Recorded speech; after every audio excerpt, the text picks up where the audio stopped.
Wow, today we have an epic stream, guys. Time traveling artifact, episode 33, a huge historic nerd trinity meetup gathering of ultra fanatics, science fiction obsessed, history savvy, and absolutely conspiracy theory bulletproof human bigot beings, Homo sapiens erectus, multiplied, advanced, and like amazingly progressed and regressed at the same time, and finally coming together for Open Class Doodles, Tactical Doodles for Success.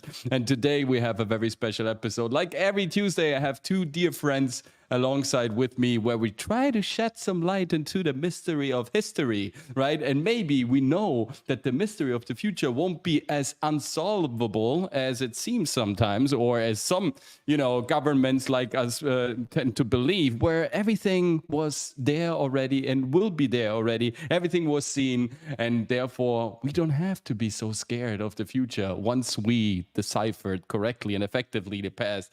And this is also the reason we're coming together. So welcome to the chat. Welcome everybody to the COACHMC studio. This is the place where we help you creative minds, artists, streamers, pirates, actors, performers, entertainers, stand-up comedians to really shape unique behavior deliveries and to stand out in the audition room, no matter what you're auditioning for or where the audition takes place. Because in the end, guys, it's all about communicating your ideas effectively, authentically, full with impact, with originality, and something that is truly recognizable about you and you only. And how can we achieve that? By diving into knowledge like today and making really something unique out of every hour that we have to spend on this beautiful planet. So without any further ado, let's jump into today's episode and let's see what's cooking with these time-traveling artifacts.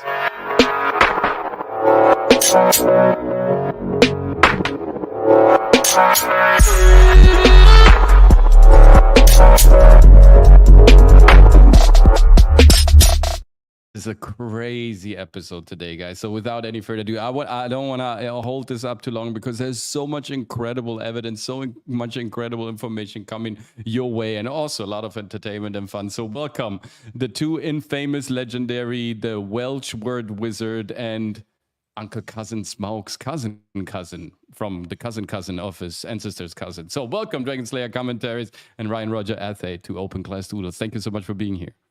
Hey, well, hello, everyone. I hope you're all doing well, and it's great to see you all watching today.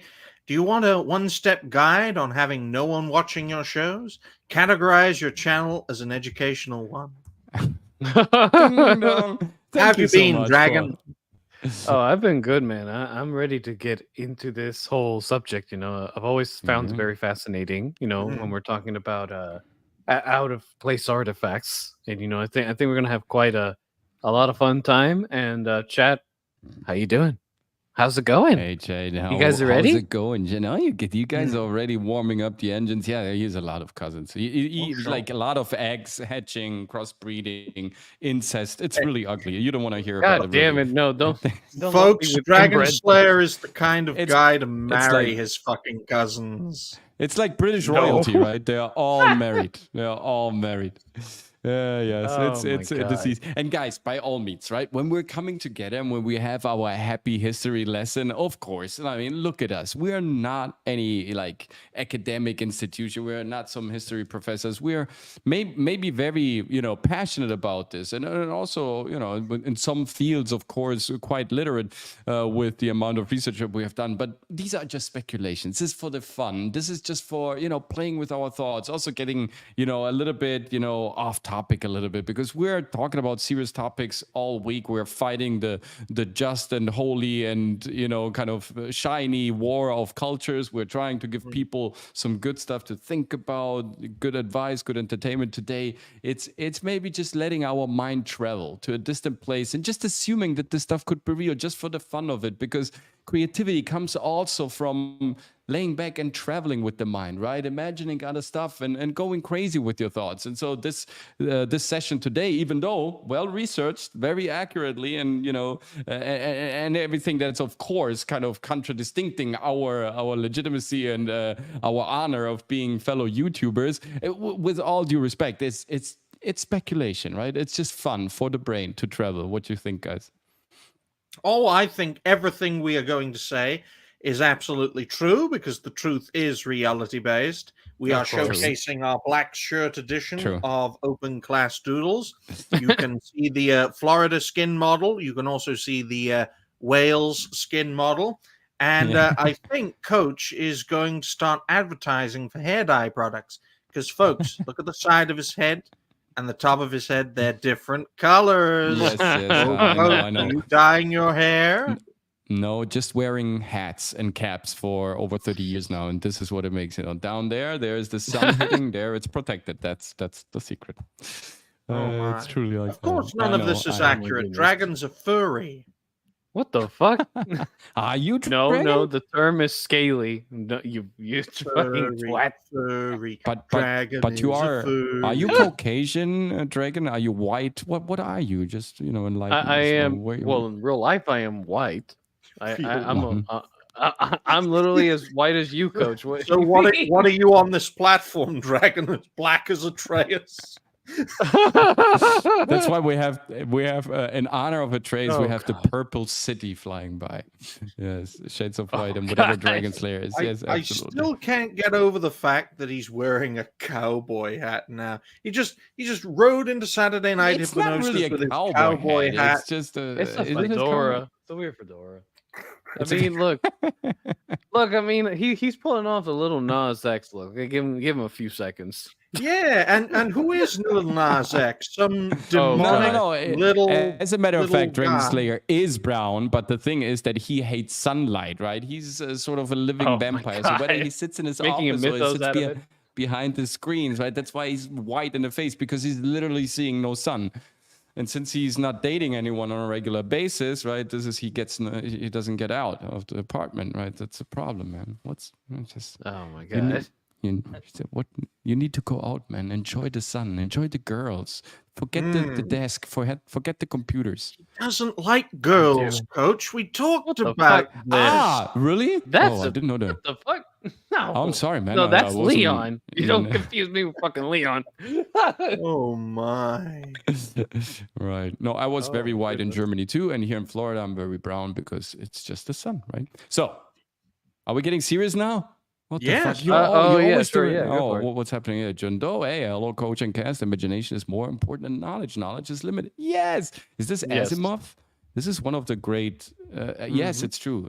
Because you need to imagine it first, then it can become reality. If you can't imagine, if you can't go far with your thoughts, I was a little bit criticized for the fact that we are having these, history, entertainment, hangout sessions. It's like, hey, this is not brand related to your channel. This is a bit off topic, what you're doing there. Hey, aren't you talking, this is education? Well, first of all, we're talking about history, mythology, artifacts, religion. So there's a lot of education there, mind you.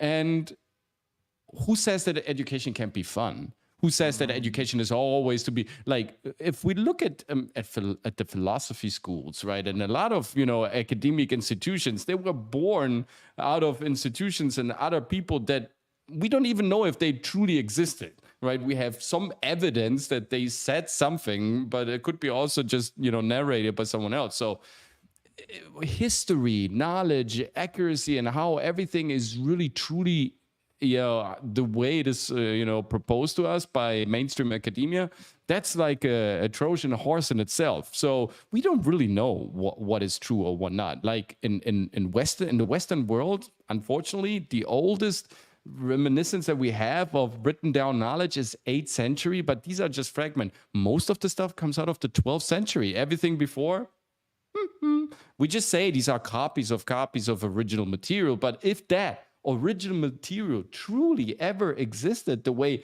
they're proposing us today, that is to be seen. It's still in the realm of speculation. So it's all speculation. Exactly. And if you want to act, ladies and gentlemen, then this is the show for you. I mean, this fine gentleman has been an actor for 35 years. He can bamboozle everyone with his monologues and statements. Plus, this is his second, perhaps even third language. So if he is able to do this as a second/third language, blend in entertainment and information while conveying a sensible reality-based statement, then you can check out Coach's free masterclasses. Thank you so much. Thank you so much. And by the way, fine folks, chat, Facebook, Instagram, everybody listening to this, subscribe to these fine panel members. Ryan, Roger, Athe, great entertainment, great curating stuff and bringing the community together. And Dragon Slayer commentaries, just an hilarious bigot ranting over everything and kind of, fire breathing everything down that is unjust, woke, and absolutely, just not worth watching. He does it for you, so subscribe to his channel to support his endeavor and also to Ryan's channel. And now let's start with this incredible question. Is time travel real? Ooh. So, I don't know you guys, but already just looking at this painting, right? This is 15th century. To me, this looks like the satellite Sputnik, doesn't it? It looks like a satellite. It looks like a metal ball with two antennas. And by the way, in Jewish tradition, there's a huge chapter dedicated to to the breastplate that the Jewish officiants and the priests were wearing, and they literally said that with the Ark of the Covenant and with some energy devices, you can contact God immediately. So that there was some sort of huge cell phone that they wore around their necks, in front of their chest, and the priest and a ritual could then contact God and asking him for guidance. And here in Christianity, we have the same principle again. There seems to be some sort of device, and God could touch, and the human could touch, and through this device they could communicate with each other. What do you think, Dragon? In terms of time travel itself? Yes. Okay.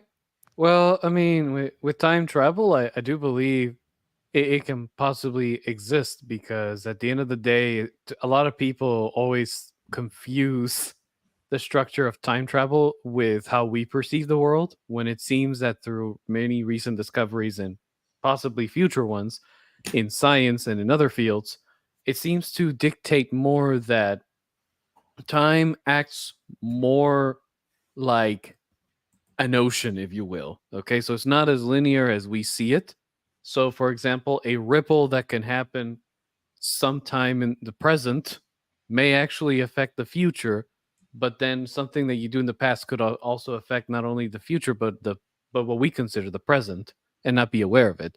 So, a lot of these cultures believed through their myths and even astrology that everything in the universe was basically it just flowed. It was never linear, stagnant, or stable. Like, obviously there is like this core branch where the most beneficial timelines, if you will, for everyone collectively exists, because it seems, because that's mostly tied to existence as a whole of the universe. It seems that the universe has this desire to preserve itself.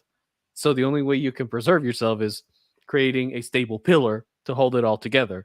But of course, this creates these things where, just like with electrical discharge, we can use a Tesla coil as an example.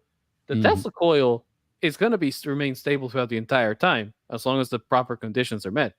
But there's going to be ripples of lightning that are going to be shooting off of it in different directions.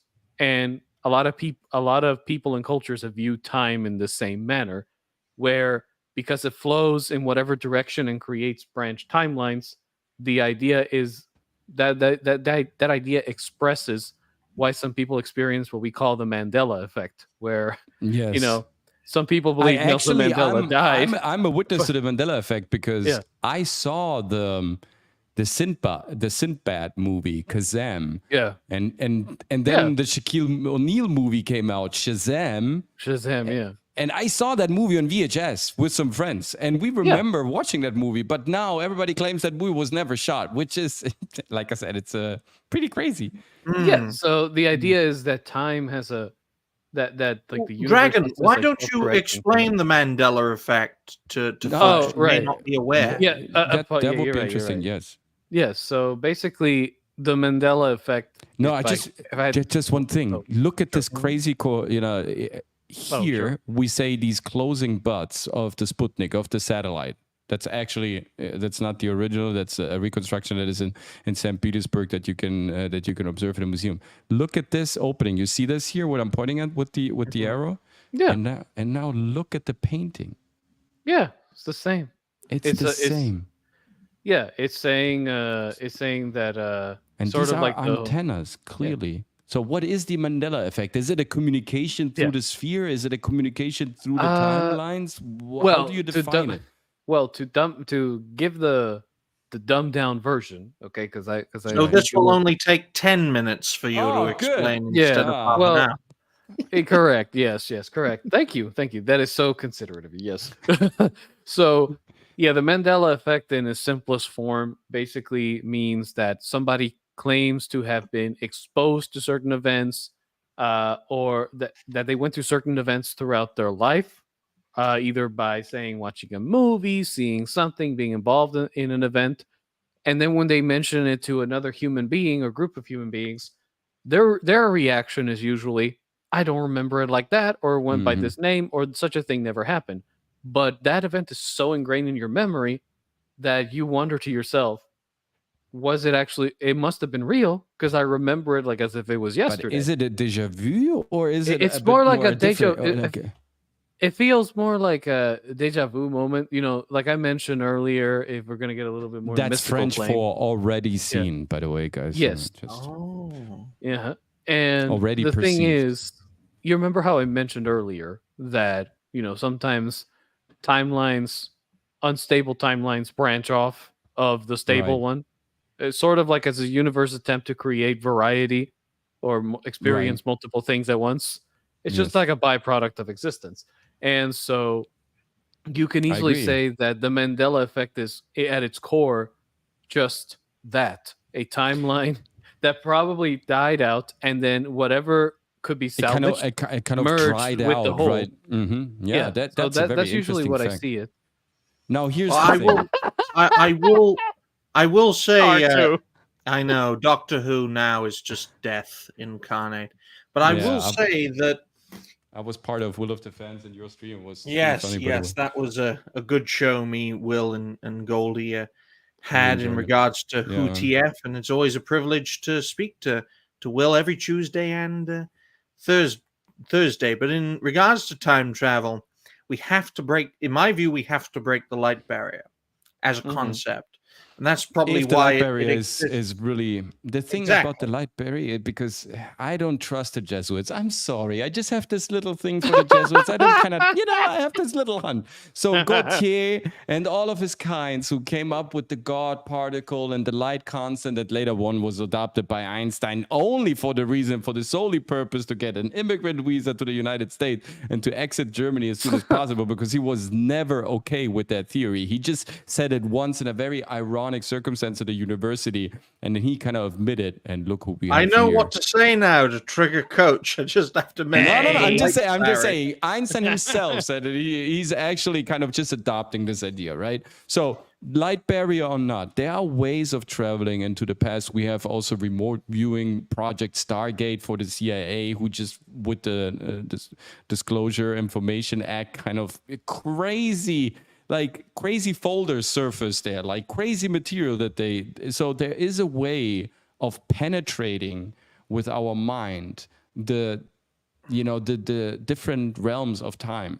And to answer again also to the critics why we're slightly off topic, this is probably the second part of the answer, because it's just fucking fascinating to travel in these realms, to think about this stuff. Don't you think creativity comes from that, from exploring the boundaries of what's possible, imaginable, realizable? If we're always stuck in our gray conformistic box for the rest of our life, we're stuck in all the old knowledge. We will never evolve and be depressed, take a lot of drugs, and look like us. You don't want that. You don't want to look like us. Speak for yourself on that, my good man. You mean like Wyatt? You've been in the industry for 35 years. I haven't even been live for 25 years. So speak for yourself in that regard. But I will say, ladies and gentlemen, usually the best way to turn the clock back is to go very, very quickly in one direction, and then go very, very quickly in the other direction, and then come back before you set off. That's me boiling down the whole situation, which then creates an interesting paradox, which relativistic thought doesn't really like, in which you have two ships, one that's just about to set off and the other that's just come back. And it's like, shit, we have a way of cloning people now. Let's do it 10 billion times and then send these ships across every single corner of creation. Yes.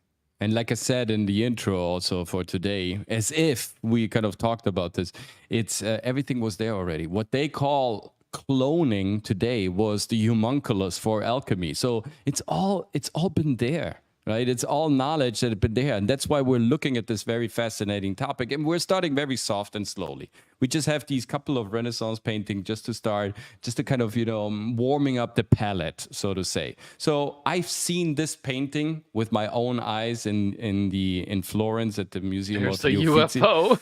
And this is Giovanni Rotunda. And by the way, very funny. I knew that the painting was there. I was searching for the painting. That's basically the only reason. That and Botticelli. But that was actually the reason I went to the Uffizi that day, because it's a fucking mess. You have to stand in line for hours and it was really hard. But I wanted to kind of see this painting, and it's not advertised in the gallery's catalog. You just have to find it. That to me was very telling.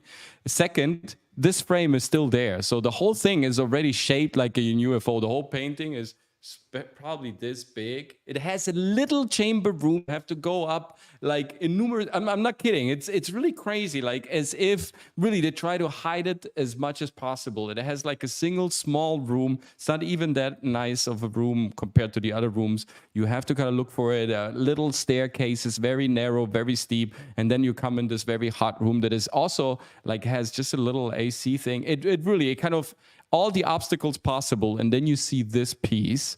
And of course, now we can enlarge on this. Here in the back, we have a UFO, which is really interesting. There is a man looking up to the UFO, and there is a dog next to the man barking to the UFO. And so this is, of course, the birth of Christ. And the aliens are observing the world's first abortion. Or maybe they're triggering this abortion. Who knows, right? So the funny part about this whole picture is that a lot of these Renaissance artists wanted to point out these things, but they knew that would mean they would be branded heretics and killed. So they would always put these little messages in images, mostly in just paintings that they were being commissioned, to have a certain design. Right. And they were like, okay, yeah, sure, bro, I'll do your job. And then he's like, I'll sneak in this little thing, I'll put this old man with his his dog out here because I probably saw it too, but I don't want to give it away that I did. Like, look, if you look at the at the Sistine Chapel, like the artwork design of Adam touching God. That if you really stare at where the cherubim and God's cape is placed, it literally is in the shape of a brain, of a human brain. Yeah, absolutely. So, it is yes. It gives out everything. Absolutely, it's true. It's the Horus eye. It's the brain, and yes, absolutely. Here, guys, I can't even start to tell you when I was there and seeing it myself, like having it in front of me. I don't know. It was really weird to stand in front of this painting. It has a certain energy. There is absolutely no doubt about it. I'm not joking. I mean, I was excited, but you see really this guy down here that is looking up, and you see the dog barking. So Giovannino, they called him Giovannino, the little Giovanni. Giovannino really, he went out of his way to kind of exemplify and make it really important. And look what he did. He placed the UFO on the eye line of the Madonna, which is in Renaissance painting. You see there are many codes, many secret laws on how a painting needs to be erected, right? In the very first place, geometrically, what are the parallel lines, what needs to be combined. Botticelli famously, his paintings are also songs and melodies. You can actually deconstruct them and form melodies out of his paintings, because there were certain strict rules to how you would actually, map out and paint certain iconographies, like the Madonna, Jesus, God. They should. So when you put something, an object on the eye level of a Madonna, right? That is a subconscious, that is a message in itself. This is the same level they're placing them, right? Man is inferior, man is down here, and on the same level as the Madonna's eye can reach the human, you have this strange looking flashlight emanating kind of hovering object. So that itself is a message, besides, of course, the object itself and how it's portrayed. Also, here the sun. Let's construct a story, Coach, to make this even more entertaining. In the latest episode of Star Trek, the Federation Starship Enterprise has traveled back in time to the Renaissance period of what is now modern Italy to stop the world's first abortion and save all of creation from the abortionist. I like that. That's great. And of course, great episode. This is just the tip of a shrapnel of a dust atom of the peak of the iceberg. It's literally incredible. It's all over the place. If you study Renaissance paintings, etchings from the 15th, 16th, 17th century, even wooden etchings out of the 12th century from Germany, there are cavern paintings from the 13th century in Kosovo. They are everywhere. So you see flying objects in that period being portrayed like all over the place. It's absolutely nuts. I mean, if we would start to show you all the pictures, this could be a show in itself on its own, just with the little, paranormal the hidden objects. Messages, you mean? Like, what was it? The Mona Lisa painting that, if you like reversed it, and put it together under a certain light spectrum. Of Jesus. Yes, absolutely. No, like it shows you like a face of a very strange being wearing what basically is like the Pope's head. Yes. And basically it's pretty cool. Besides the fact that the Mona Lisa has 40 layers of pigmentation, which is absolutely impossible to do in the 15th century. You need a compressor and a dispersion machine in order to kind of reach that fluidity with the pigment, with the pigments that you use, the color, because they were way rougher back then, and they just had mortars, even if they were good, to reach that level where the crystals of the color are so thin that you can stack 40 layers on top of it. You would need high-tech equipment. So the color itself of the Mona Lisa is a mystery in itself that is unsolvable, where people just don't even like to go there because they assume that's even more than 40 layers. Some people assume that we have 120 layers of colors on the Mona Lisa, and it's just impossible to imagine how allegedly Leonardo da Vinci, we're going to do a show about him anyways. We definitely have to. You know all the Africans who say we was kangs and shit? Maybe they will have a point. Maybe they did have all this advanced technology, and then evil Whitey wiped them out using our insane capabilities for violence. And that's why all these things just are strange to us, because Africans really did it all. But so far, you could, of course, argue, Chad, a couple of paintings, a little bit of exaggerated imagination here and there. This is not really kind of worth our time. This is not really kind of, groundbreaking stuff in terms of... Well, these are all interesting questions, Coach. And me, highlight the problem, find the solution, be the change you want to see. I highlight the problem, this question. I find the solution, a answer, because any answer is better than none, and then I literally be the change I want to see, and speak words into actions. Now, I can't ask Dragon Slayer for his point of view, because he's told us he'll be right back. He's probably going to take a dump. Always. He always, after 30 minutes, he needs to, it's his ritual. But please continue, Coach. Of course, I'm going to show you now some pictures where you think, well, this could be interpreted as an out-of-place artifact, right? What is an out-of-place artifact, actually? Maybe to give some context also today. An out-of-place artifact, it means there is an object or a piece of geology or something that was crafted that is in a place where, due to its context or its timely context or its geological context, it shouldn't be. It's an impossible object to be in the context where it has been found. So that is an out of place artifact to kind of out of place object to, very schematically explain. But of course, the level of oddity, is very, there are many oscillations and many different layers to this. Seeing a painting of a UFO from the 15th century is odd, but it's not unimaginable, right? But and sometimes we also, we look at stuff and maybe our brain wants to interpret it in a certain way. And like here, many people look at this painting, a 16th century Dutch school, and they think, wait a second, is he holding a cell phone here? Or let's look at this person down here. Is she talking to someone on the phone right now? She has the typical posture, because from our mindset, we are now retroactively deciphering images according to the context of information we have today. So we're seeing a Bible with a Rosicrucian chain, and it looks to us like a cell phone with the latch or with the hole. Or we're seeing here a little journal with a message that had to be delivered, and it looks like he's holding a cell phone. So we always have to be very, careful with our interpretations. There are sometimes our eye or our brain, this is from the 19th century, our brain can fool us. But there are definitely some artifacts that were found. And when I started this topic years ago, researching it, I would never have thought that this is so crazy and so enormous in terms of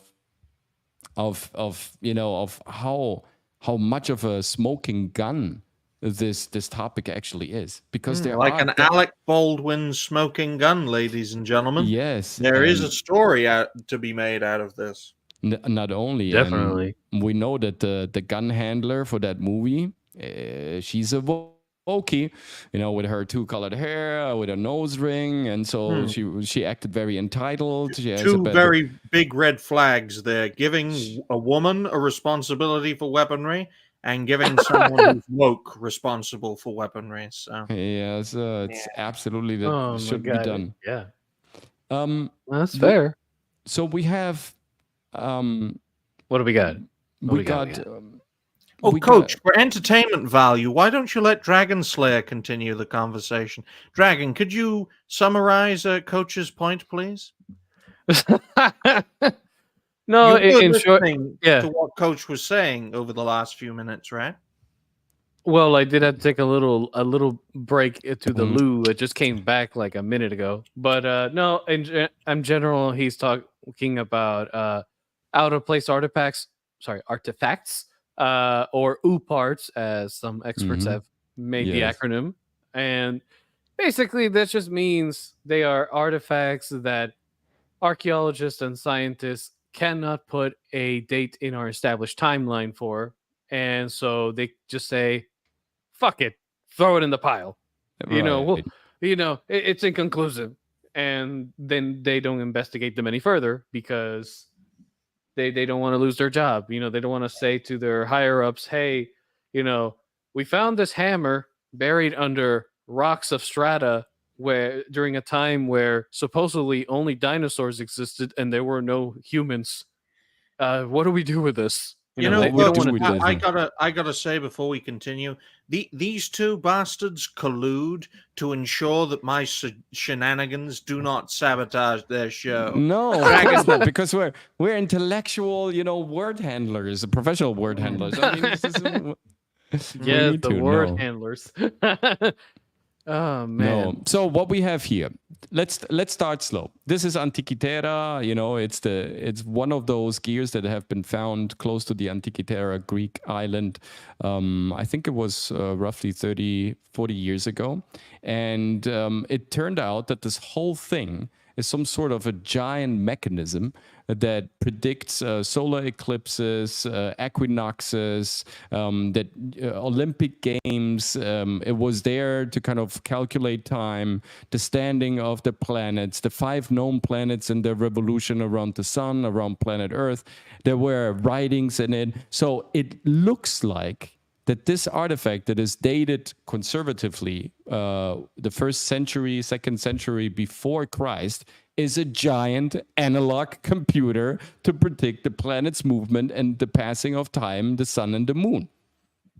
And of course, at the same time, that thing could have been also adjustable. You could have changed the parallels you were in and the planets you were kind of, pointing this at, and therefore changing the calculations that were necessary. So we're talking about some sort of a predecessor of, of the Weather Channel. I mean, this kind of technology would be considered very niche today.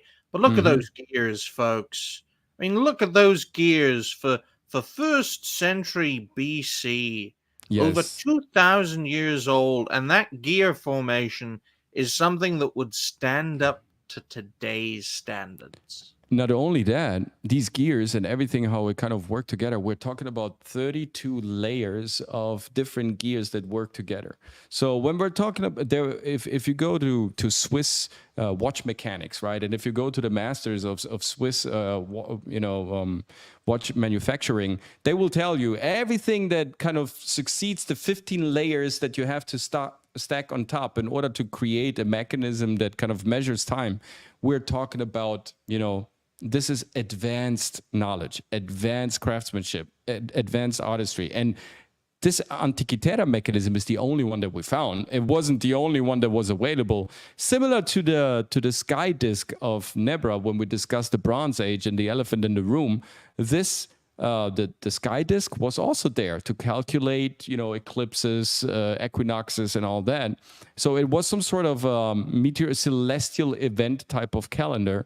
Only this one could be like literally programmed like a computer, which is, again, absolutely amazing for that time.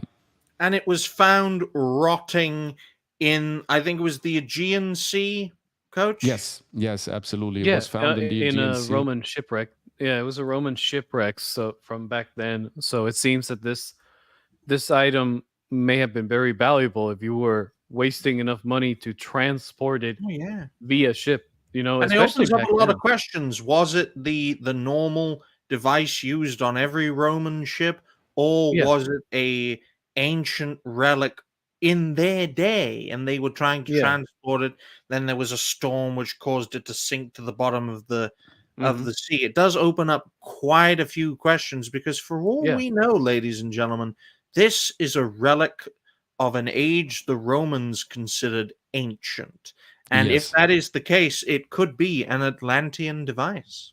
Look at this. This is what I said, the different gears that have to be stacked on top, the layers. This is an immense artwork, right? And in the end, it probably looked a little bit like this. It's so ornate too.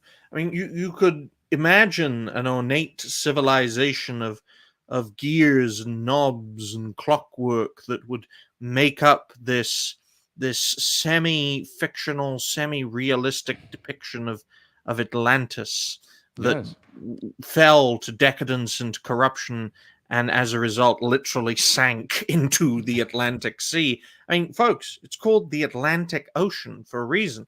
North Atlantic, South Atlantic, for all we know, that ocean was the moat for the Atlantean Empire.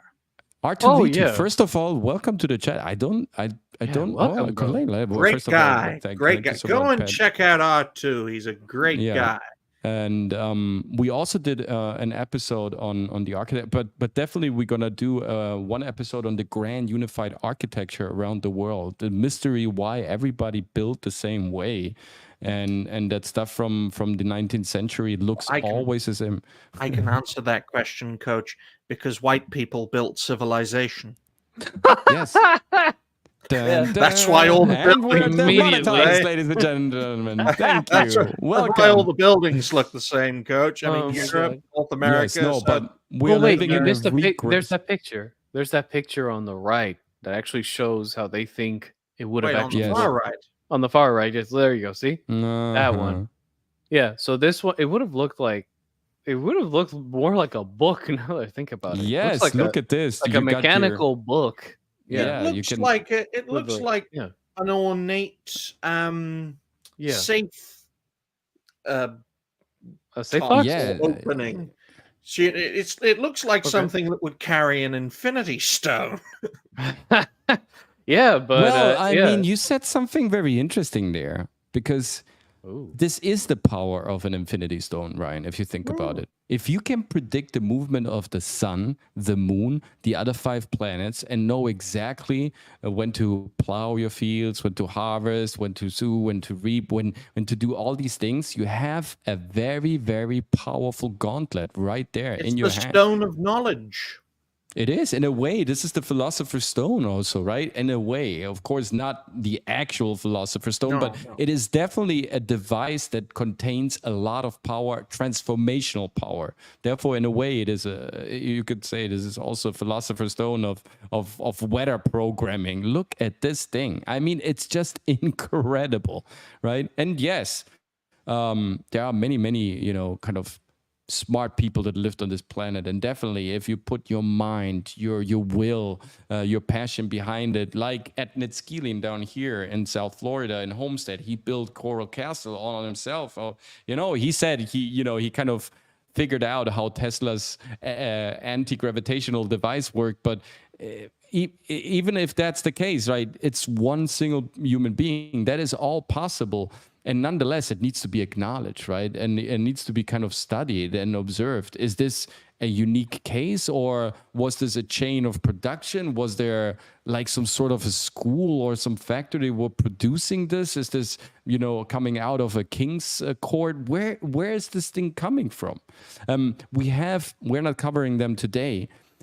In France, again, very, very strange. If you go into the Versailles Museum, there is like this little wing, this little area where it's not even mapped out perfectly. You can not find it properly. You really have to look and search for it. There's this little corner where it's like, forgotten Leonardo da Vinci robots.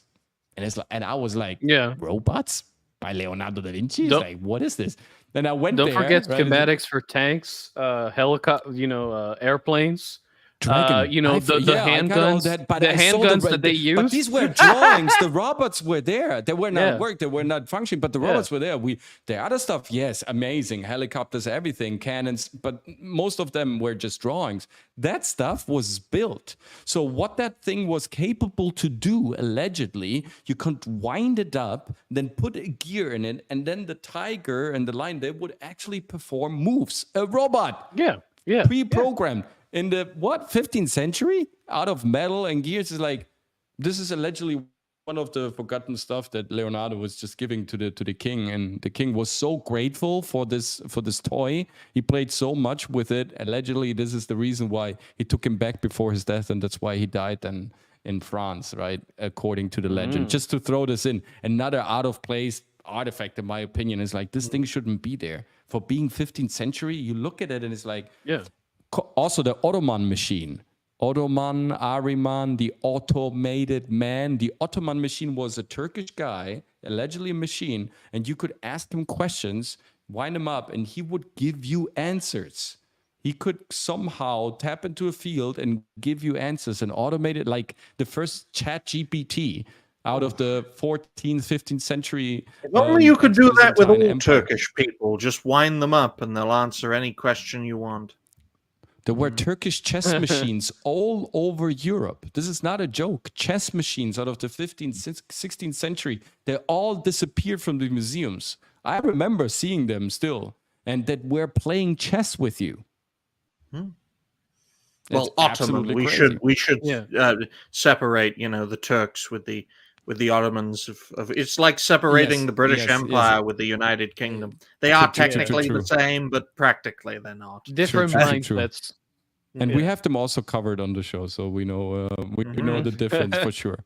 Let's go to something very small. Let's have some fun. Let's go to something very small, just to kind of see how crazy this rabbit hole actually is. I'm not talking about Dragon's penis, Coach. We can't talk. Come on. Hey, fuck you. Just for a couple of seconds. No. God damn it, Ryan. Are we sure we're not talking about your Tuki? No? What the fuck? No. Coach, don't contribute. God damn it. No, okay. All right. So don't give him ammunition. what we have here seems like a little thing, right? Nothing special, just a little screw in a stone. This is Russia. It was discovered near a coal mine. And the problem is that it is a screw. It's not a calamite. It's not some sort of fossil remain. It's not some sort of, old, I don't know, cross-stage, some type of sea creature that fossilized inside of the coal, inside of the stone. No, this is an iron metal screw. And it was found inside of that container that is the stone, that is natural. And it's allegedly, conservative dating, 300 million years old. I repeat, this iron screw is probably 300 million years old. And they also checked if that screw could have been inserted later on. And this was also ruled out because they found out that the stone that is engulfing the screw, over time, there is a process of deionization going on with iron, right? And over a long period of time, where the object is placed in would absorb some of the iron particles. And indeed, they found them in the different layers of the coal engulfing this screw. So that means that screw lost with the, with the process of aging, lost iron particles that it gave to the surrounding stone. And this has also been this has also been measured. And so it means that this screw is truly 300 million years old. And here it comes. 8% of the material are not identifiable. They don't know what 8% of the material, they don't know the consistency. It's not earthly. 8% of the material makes up 80% of the survival rate. Yes. So this is just a little screw. There have been several found of them, but this is the best one that has been preserved. And that already kind of poses some questions about what the hell is going on. Yeah, no. Is this now? Can I assume this is the Kahlua screw? This is the famous. Yeah, but is it a giant? Is it a very giant screw, or is it? Or is it's this it's a pretty big screw. We'll talk about the final nail in the coffin, ladies and gentlemen. This is probably the oldest thing found. Yeah, this is the oldest nail. Man, dude, I have to admit, I always find it very interesting when they find these artifacts. And the fact you said that they can't identify the remaining 92% of the composition of it, right. I don't know. Maybe the people that have been saying some weird stories about the fact that like before humans showed up, other people had shown up prior. I thought it was 8% they couldn't verify. No, 8% are unidentified materials, not earthly 8%. Materials. My bad. Okay. Yeah. Have they checked for vibranium? Have they checked for metals that honestly, you say that in joke, but there's a lot of metals that if they're mixed in with others, they can respond very well to certain sound frequencies. And if you have a device for unobtainium, that was very profitable in Avatar. Unobtainium. No, we don't know what it is, so we might as well throw out some bloody ideas. Unobtainium. Yeah. It's unobtainium. Yeah. No, I have to admit, like those kinds of artifacts are. Well, in all seriousness, Coach, sorry for interrupting you, Coach, but if it can't be accounted for and we don't know what it is, I think unobtainium would be a good name for it. Actually, it would be a great name. Right. Yeah, that's a pretty good name. Yes, please. What? Oh no. So real quick. So these kinds of artifacts always fascinate me because then people ignore the question that pops immediately in their head, which is, okay, well, if this thing is definitely 300 million years old, how did it get there? Who put it there? Why is it there? Because according to the mainstream, that should not be there because that's sign of intelligence. Because screws are not made in nature. They got to be artificially made at a factory. Okay, somebody had to come up with a design. And at that point, you start saying, well, okay, if according to them, humans did not exist that far back, who the hell was there, right? And then it Yes, leads Pat. to And a lot of questions. yes, he makes a super assessment there. Absolutely. How long does it take after the birth of a planet for a species to evolve into an intelligent species? 5 billion years seems like a lot of time for multiple intelligent species. Yes, and we have a lot of evidence for that. Like what I was saying also, that we are probably a regressing timeline. That means that we have the most progression we've experienced it in the past, and we are regressing more and more in the way we communicate, we build, we shape our societies. It seemed like in our past we were already in the future. It's cycle everything. theory in a nutshell, Yes. isn't it? Yeah, We're in yeah. the coil of history where we have rises and falls, like a cycle. But time pushes us forward, which creates the coil. And I'd have to disagree with Coach in regards for it taking 5 billion years for a highly intelligent species to evolve, because it's been 5 billion years and Africa certainly hasn't produced a highly advanced civilization. That's true, and there's no. I mean, you know what you're saying. You know, besides, of course, that I have to kind of catch your careful, Coach. racist, you lived in Germany, man. People could take it the Look, wrong man, way. It's not a false statement. Everything south of the Sahara was nothing but savagery by the modern European concept of the word. It's not a lie. It's always Africa.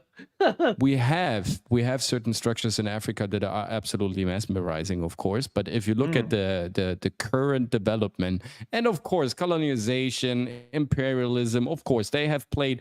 You know, also the Arabs, the Chinese, everybody kind of mingled and terrorized the African affairs with their own interests and bombarded them with their manipulation. But yes, you're right. I mean, how is it possible that the more evolved are actually outside of the country of origin? It doesn't make sense in an evolutionary way, right? Because they are telling us that the oldest, when they're coming from that place, that means that they should have experienced the longest progress, and therefore the best implementation of the progress of evolution, which doesn't seem to be the case. Only on a physical level, we are experiencing again being the strongest to the regressionists, which we are right now in the chain of evolution. It seems like also the strongest were in the past, and also the tallest and the biggest. So again, there is some sort of evidence here that suggests that culturally, sociologically, physically, and also psychologically, we are kind of regressing, and it's sort of kind of like a backwards time loop, some sort of that. And it's really fascinating. What we have here is a ditch in Romania. Again, nothing fancy. But what they found there is absolutely crazy, and it shouldn't be there. And it's called the Wedge of I Do, and I will show it to you in a second. It looks like exploring a Romanian ditch with Coach and Dragon. Isn't that something to fight for? Ditch. So in that little ditch, what they found is this piece here. And in the beginning, they didn't think much of it. Only the problem is, it's thousands and thousands and thousands of years old, and it's made out of aluminum. Huh? Yes, exactly. Aluminum. Yes. I can see it, yeah. It's called aluminium, you twats. Aluminium. Apologies. Aluminium. Yes, the Aluminium, Welsh Oscar Wilde. It's aluminium, right? Go and walk your tortoise alongside the streets of Cardiff. Tortoise? Yes. You Oscar Wilde of pronunciation. Look, gentlemen, I couldn't spell aluminium properly if I said it like aluminum. Okay.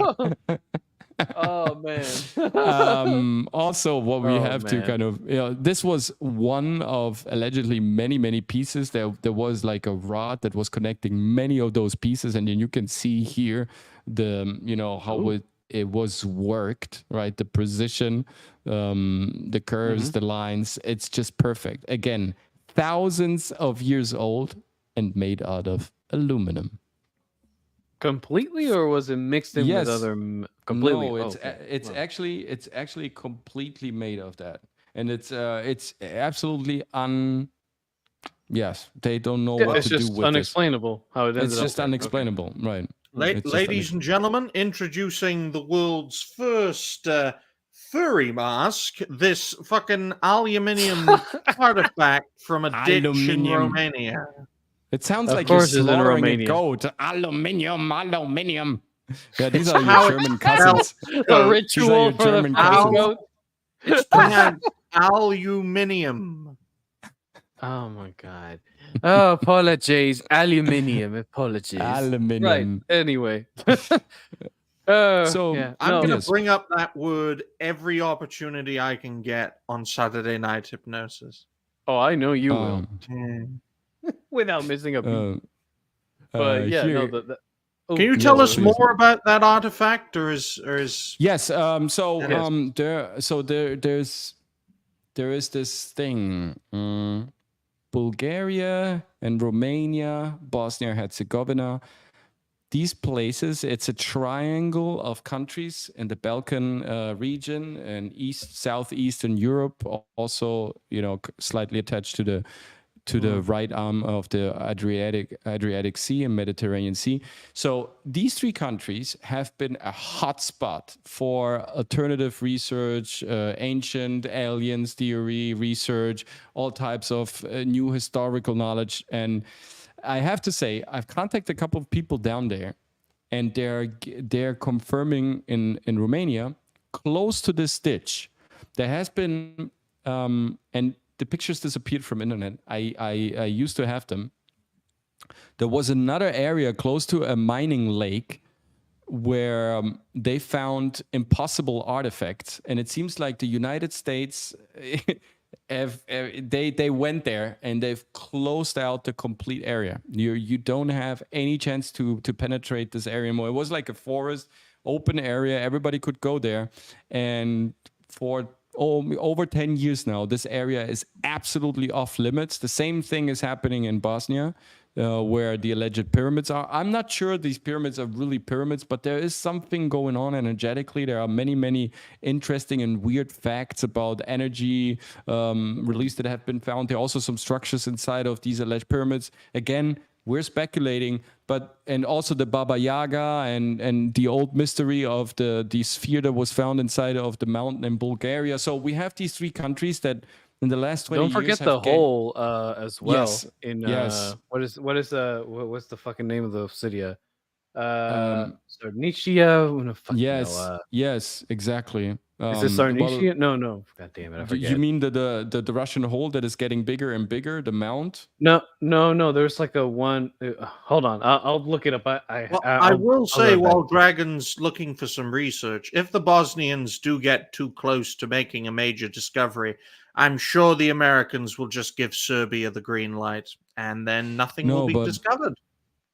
In this area where these many aluminum wedges with these perfectly curved holes and everything were found, they found also some huge figures, huge statues, the faces of them close to these mining lakes. And this is now like an area of high research and interest. And I'm sure there's going to be some major infos coming out of that, out of that area in the next couple of years. It's definitely an interesting spot. Okay, so I remembered it, by the way.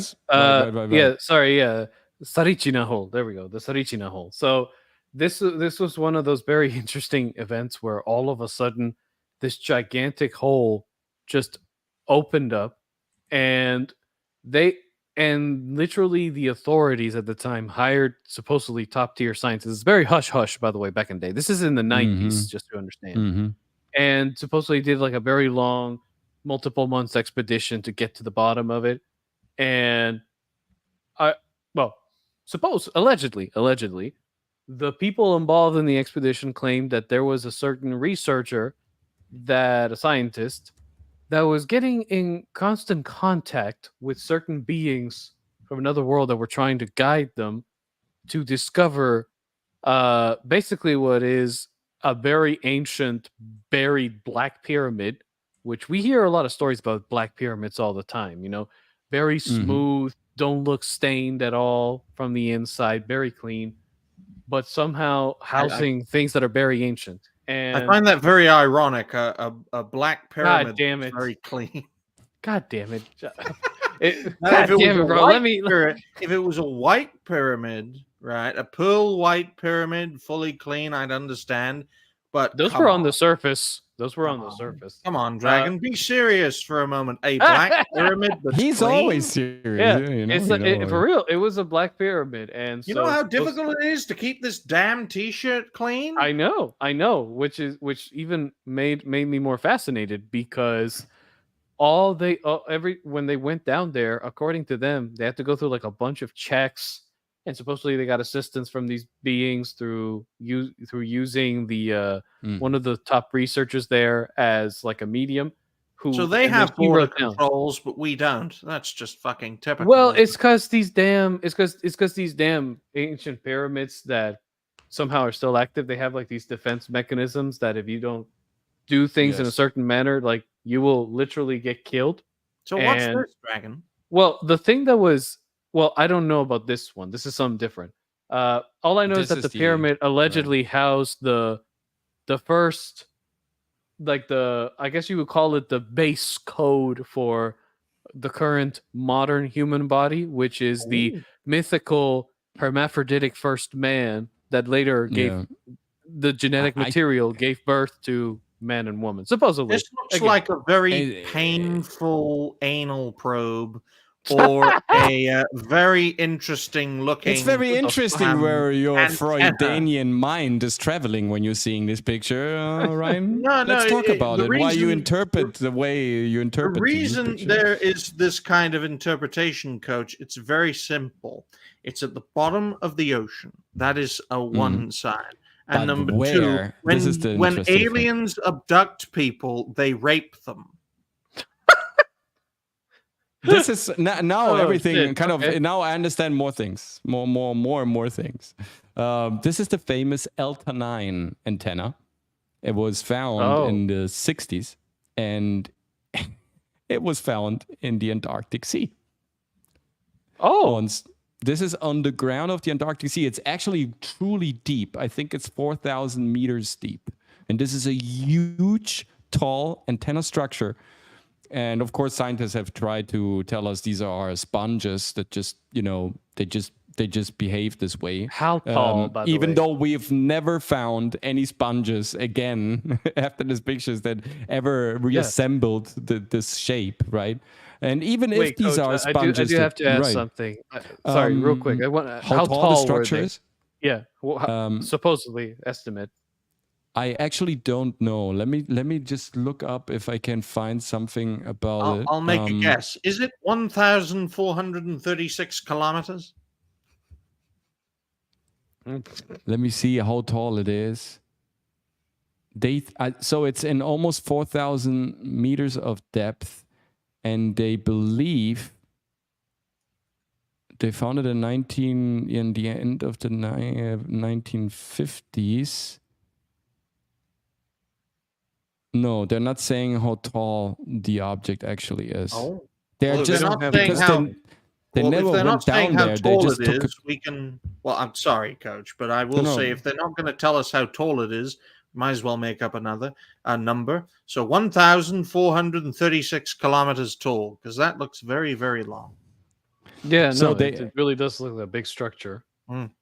It's an enormous structure. The symmetry, of course. I mean, yes, there are some sponges. There are some, underwater beings that and crust fauna that kind of behaves similar, but they are behaving more like willows. They're way more flexible in their construct. They have certain spooks and tentacles like this, but they are flexible, of course. They look way more organic. What you can, I think, clearly identify here and see here, that this is a structure. This is clearly a structure. This is an artificially made structure. Look down there, the static, it checks out, and it looks like a freaking antenna. This is how a surveillance antenna would look. Well, to me, in all seriousness, folks, it looks like the foundational center for a space station. You've got that center pillar, and then all the connectors you could put pods in.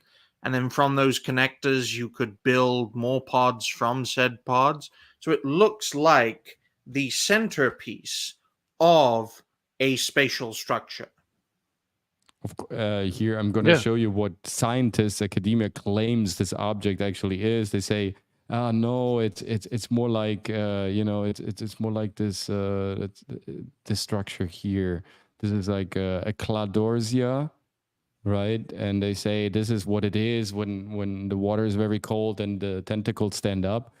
And okay, interesting. But in 4,000 meters of depth, a perfectly standing, symmetrically shaped, huge structure that is so tall and that looks absolutely artificial. And also, from the pictures now, in the black and white pictures, there's some better black and white pictures where you clearly see there is no real grain on the surface. It really looks like a metal-shaped rod, like an object. Yeah, I mean, mainstream scientists really expect us to believe that something encased in frozen ice and frozen water for thousands upon thousands or millions of years is a plant.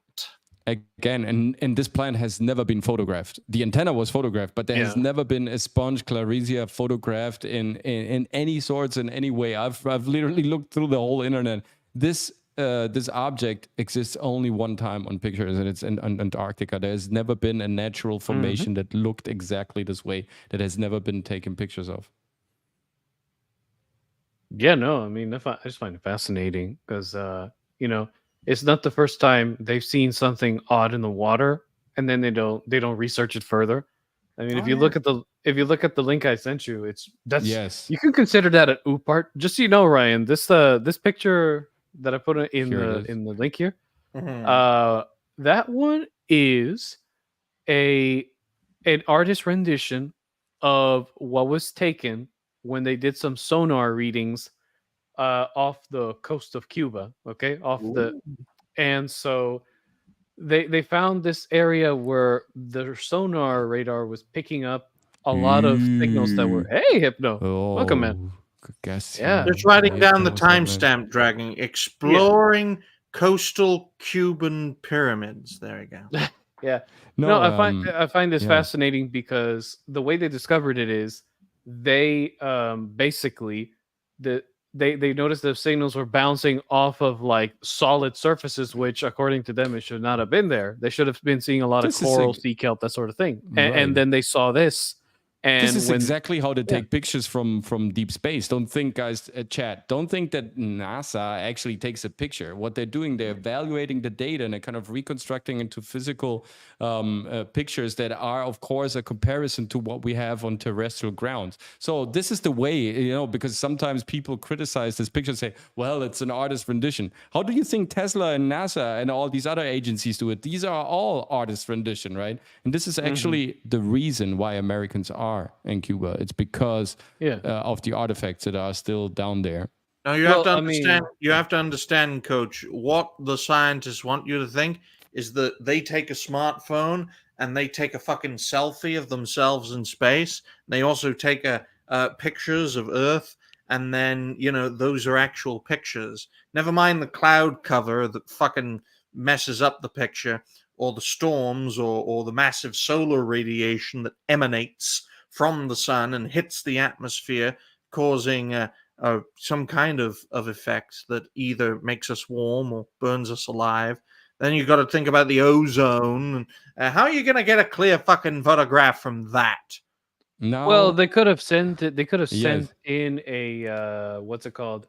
They were planning on sending an unmanned submersible probe basically to get further data. Like they actually made the researchers try to make a deal with National Geographic. This was back in the early 2000s, and National Geographic at first was like, "Yeah, let's do it," and then all of a sudden they're like, "Nah, fam, sorry, can't do it. Goodbye." And then it's remained there ever since. And I find it very fascinating because there's a lot of stories from the Olmecs and all the other local cultures that existed at the time before the Europeans came over, where they were talking about the fact that their ancestors came from a land that had red soil. And in Cuba, the soil looks very reddish because of the high content of iron that it has in it, which allows it to give growth to very good crops. And if you look at Cuba, it feels like the landscape of Cuba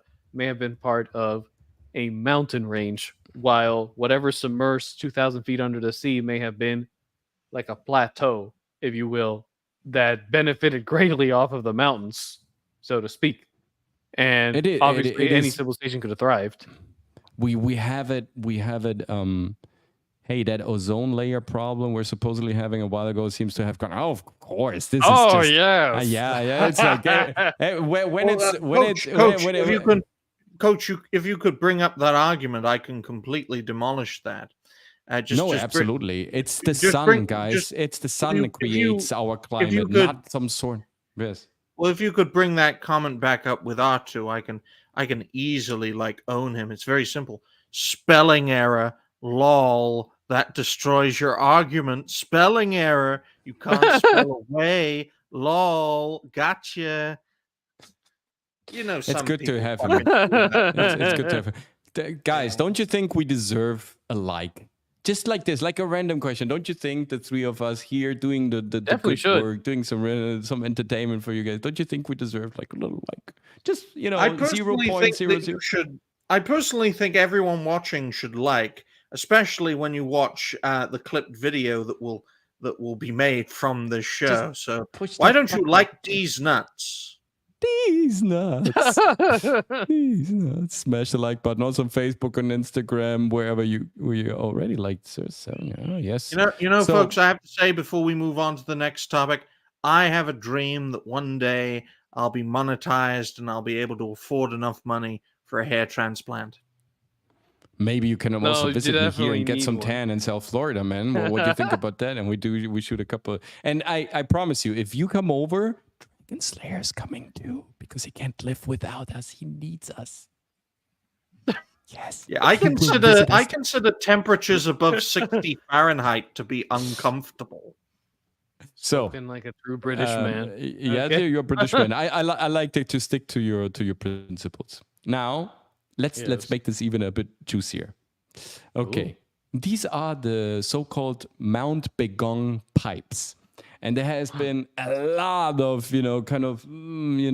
back and forth and speculation about the validity of these pipes. But in the end, it seems that, researchers have claimed that these are just, kind of petrified wooden trunks that have been enclosed by the stone surrounding it.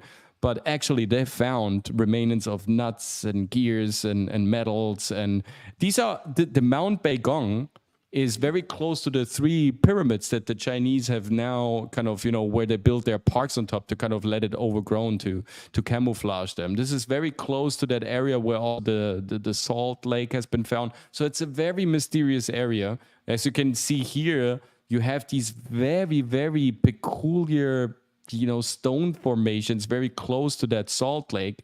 And there you have a huge mountain where you have a pipe system and a plumbing system, allegedly millions of years old, where it shouldn't be, enclosed by the mountain around it. So you have a huge mountain where you have all sorts of tubes and pipes and old metal pieces, kind of coming out. And it looks like conservative dating right now gives them 150,000 years. It's believed to be even older than this. But even if it's just 150,000 years, it begs the question. Back then, China was not, according to evolution theory, was not even inhabited. That area of China was not even inhabited by any type of Homo sapiens. So who built a pipe system 150,000 years ago? Where do these odd stone formations are coming from? Who carved this stuff out of the mountain? Why is it that we find all these very strange tubes inside of that huge mountain formation? And it just, everything about this area, the pyramids that are close by, the salt lake, everything about this area just screams out of place, right? Something is not quite right there. It doesn't really match whether the theory of evolution, it doesn't match anything that we know about metallurgy, about that area, about what was built till that point in time. And so it's very, very weird to have, as you can see, all of these structures that we've gone through and all of these artifacts indicate cycle theory in action, the coil of history. the history of rise and fall, which creates the cycle, and then the coil, which is the history that pushes that cycle forward. So I personally think that all of these structures, including these ones that we are seeing, is another example of cycle theory in action. Humanity has been there and done it. You could say for hundreds of thousands, if not millions of years, and we have just risen and fallen. There's a great barrier, folks, that we can't seem to get past, and that is why we keep on going and we try our best to keep on growing until we get it right and hit past that great barrier.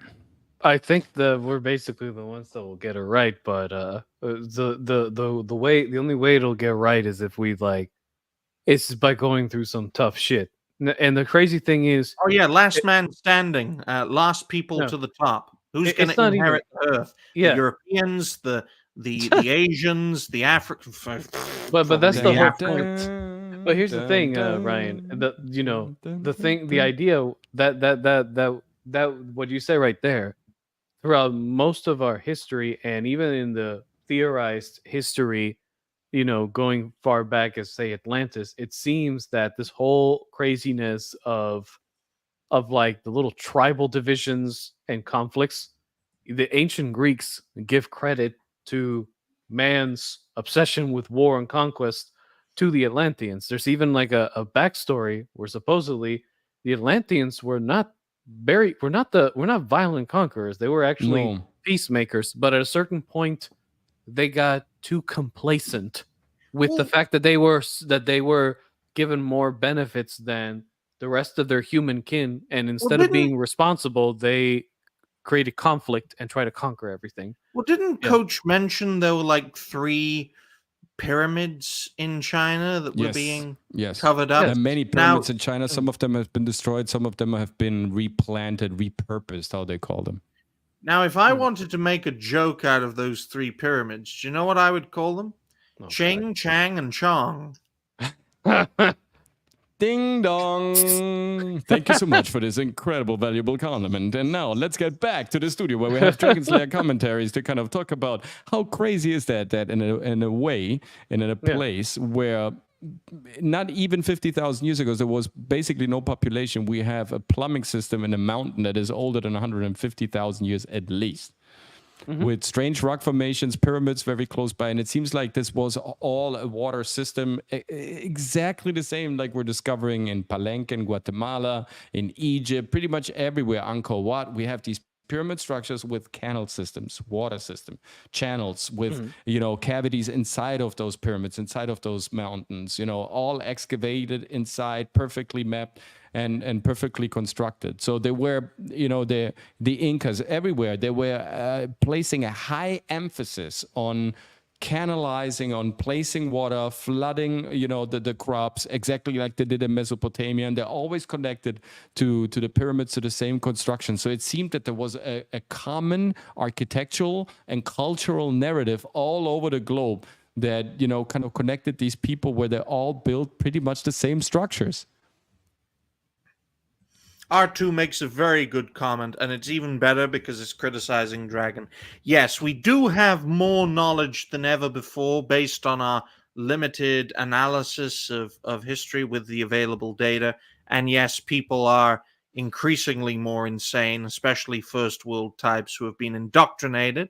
And I think, to tie in the Reapers to this, is that one thing that hastens the fall is the indoctrination. There is always an ideology that indoctrinates a good portion of the population to hasten the demise, to continue the cycle, so that the coil of history can push forward. So that's a key element of cycle theory, is that there's a period of rise, a period of struggle, and a period of fall, which leads to a period of resurrection and rise, so that humanity can keep on going.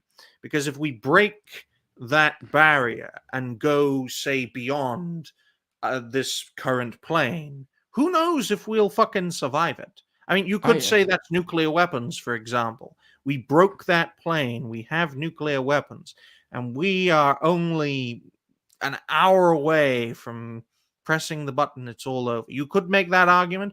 You could also make it the same argument for space travel. We go and travel through space, and there are many different ways of breaking that linear. But in doing so, we risk everything. But the point of the reason why we're stuck in the cycle at the end of the day is because of that linear perception that was created because, R2, honestly, man, you're right. Yeah, we do live in an age where we do have access to the entirety of human knowledge on a small device. But here's the thing. It seems to be more probable with considering the alternative research that's happening, and I mean legit research, not like crazy mumbo jumbo, legit research. It seems to show that, if we're talking about the age of Atlantis, that sort of shit existed, and it was probably 10 times better because they were able to store their information via crystals that can hold 10 or 20 times more information, and they're naturally made, and they probably designed machines that could easily read such data and categorize it properly. And obviously enough, it seems that the civilization in question that existed prior, at least the one that we call Atlantis, it seemed to have been very peaceful until all of a sudden greed took over. And the whole reason why we're stuck, and that's where supposedly the first conflicts began, and then it all ended in hellfire, basically. Yeah, when we moved away from spirituality and from the holistic point of energy distribution and the free access to any type of information, when we moved away from that circular way of understanding society, this is like in the Silmarillion. I think Tolkien... He's talking about something else. We know that. We discussed that so many. I'm sure. He knew.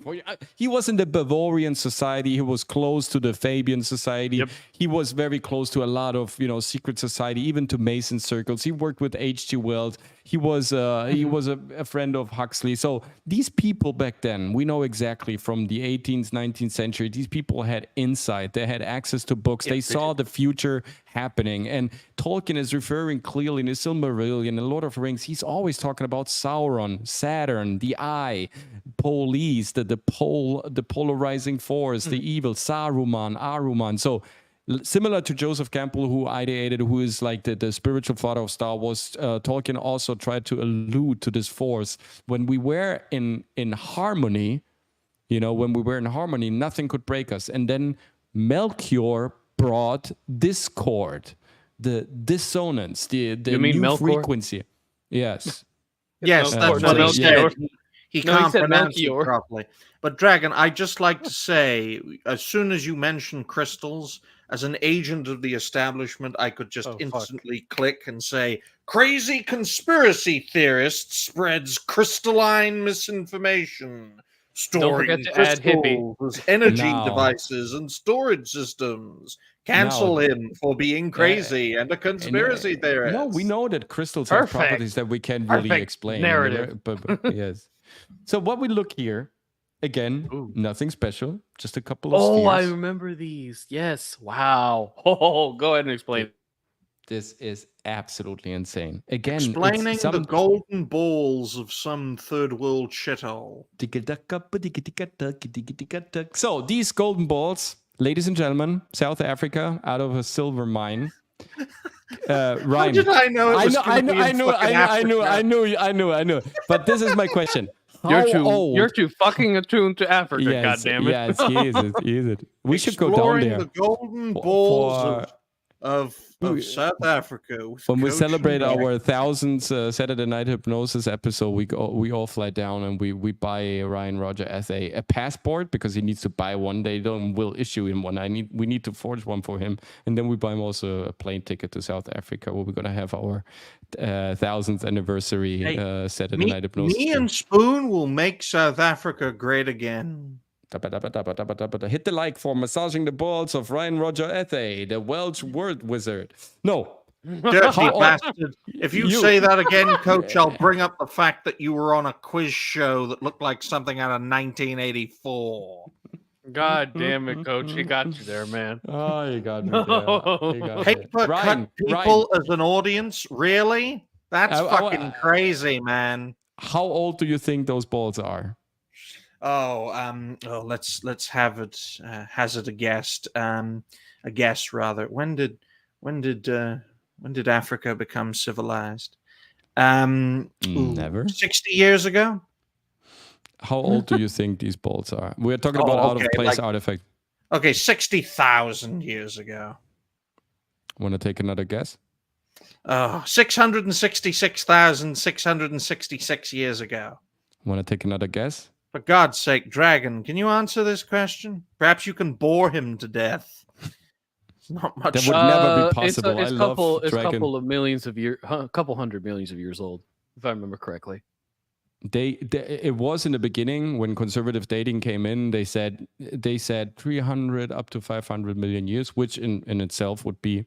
Oh no, you're right. God damn it! No, I remember. Yeah. But now they pushed the date back, and I couldn't even believe that they've really kind of updated the date on these things, and they really came out with the truth. So these are very famous spheres. I have to look them up so I pronounce them right because it's South African. The diastole spheres, and they are 2.8 billion years old. Yep, they're quite old, bro. So these were the first fidget spinners. Think about that. they are unbreakable. Some of them are cracked open, but the ones that are closed with these curves here, they're unbreakable. They try to penetrate them with iron. It's absolutely not possible.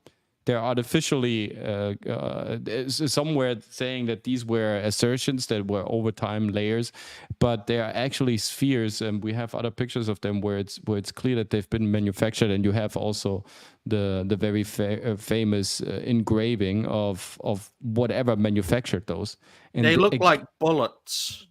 Yeah, they look in a way like bullets, but they are not. And it's incredible. People still haven't really figured out what they are actually for. They know that they're artificial, and they know that they are almost 3 billion years old. Wonder if they're cyanide pills. 3 billion years old. To eat them and swallow them? I mean, it is Africa. God damn it. What? Fucking Africa again. What? Why are you booing me? I'm right. That's the kind of thing those savages Why are you do. so obsessed? Why are you so I don't know. I'm not. I'm laughing. I'm so obsessed, Coach, because the mainstream tell us it's the most nonsensical theory imaginable. That the dawn of civilization, where humanity had that divine inspiration, that happened in Africa. A land that still hasn't had the snap hundreds of thousands of years later because it's a shithole. Definitely not all of it is concentrated in Africa. There's enough evidence to show the contrary. No, hold on, I'm not supporting Riot. I'm just stating facts. Okay, nobody supports Riot. I'm also stating facts. Here we see just to show you that these are the parallel grooves that we can find on those. It's clearly manufactured. Yeah, and somebody right? Yeah. No, please go ahead. No, I was saying like some person made a thing where like supposedly that they were debunked in 1996 because supposedly they were able to cut a few in half, and then they said, oh, they were completely natural, right? Well, first off, if they are completely natural, that would mean whoever designed them used the natural stone and cut it that way, which means it's, even though it's natural, man was involved in making it. So Dragon, I'm gonna say this right now. I'm not gonna trust any information source that comes from South Africa post 1994. Okay, that's for obvious reasons. This is from like a random science journal website I just found out. The thing looks like shit.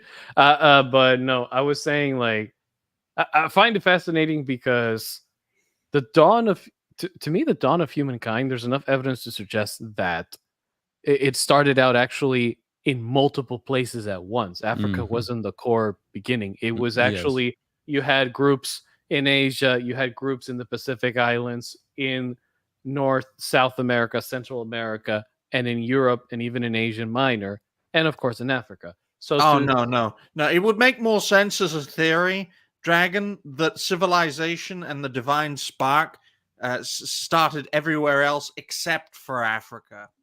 That would make more sense than what is fucking told to us today. And it really does annoy me because it's a bare-faced lie, patented as truth. And yeah, great idea. It would always prosper. Let's take Zimbabwe back. Let's take Zimbabwe back, and now instead of giving it to Cecil Rhodes, one of the inventors of the concentration camp. That's how much of a shithole it is. All we got out of it are balls. 90 years of cultural development by Europeans ruined in less than 9 years by the native. It's incredible. I have a friend. No, but it's true what you're saying. I have a friend who had a house down there. He sold it. He said it's not possible for him to go down there. And that's why I have this attitude, Coach, because you're right. If you want to be reality-based, you have to say the unsayable in regards to this continent that is got so much potential and has great artifacts within it. But the people don't have either the means or most likely the will to develop to be the most advanced place in the world. They don't seem to have that innovation that Europeans have. And I don't accept the excuse anymore because of saying, they've been robbed of their own identity. They're not controlling their own land. You know, they've been treated so bad and suppressed. What happened with Shaka Zulu's empire? That's an outlier. And there were previous ones. Okay, so absolutely. I mean, exactly. They were very advanced. We have hundreds of very advanced empires in Africa that made it, but somehow, of course. So the thing is, it doesn't stand. The argument doesn't stand. Whether you like to make it as a human being, whether you like to develop and to improve, whether you like to construct something fruitful and to be loyal to your roots or not, right? If you sell yourself out, it's because of you, because you want to do so, because you have a malevolent spirit inside of yourself, and not because your ancestors were mistreated, which is deplorable, bad, and absolutely not the right thing to do. It was a development of society that went on for the whole fucking planet Earth. Thanks to God, we got over that. Now we have a time of immense prosperity, guys. Don't be fooled by WHOs, by Bill Gates and all these other bastards. They are telling you lies.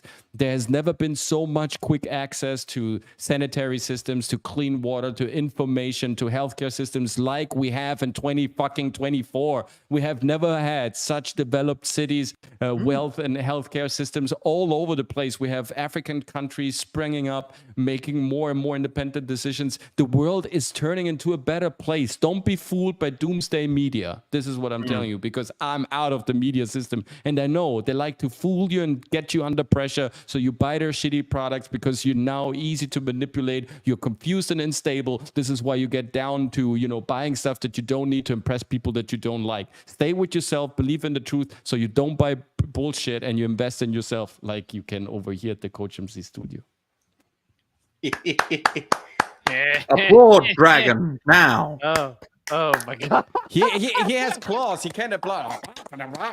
There, can you hear that?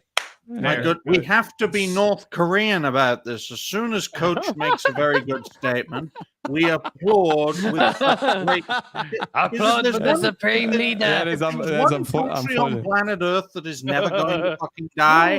It's North Korea. Cage is here. Cage is here. The party is complete. Give her a microphone. Let her rage a little bit about academia knowledge.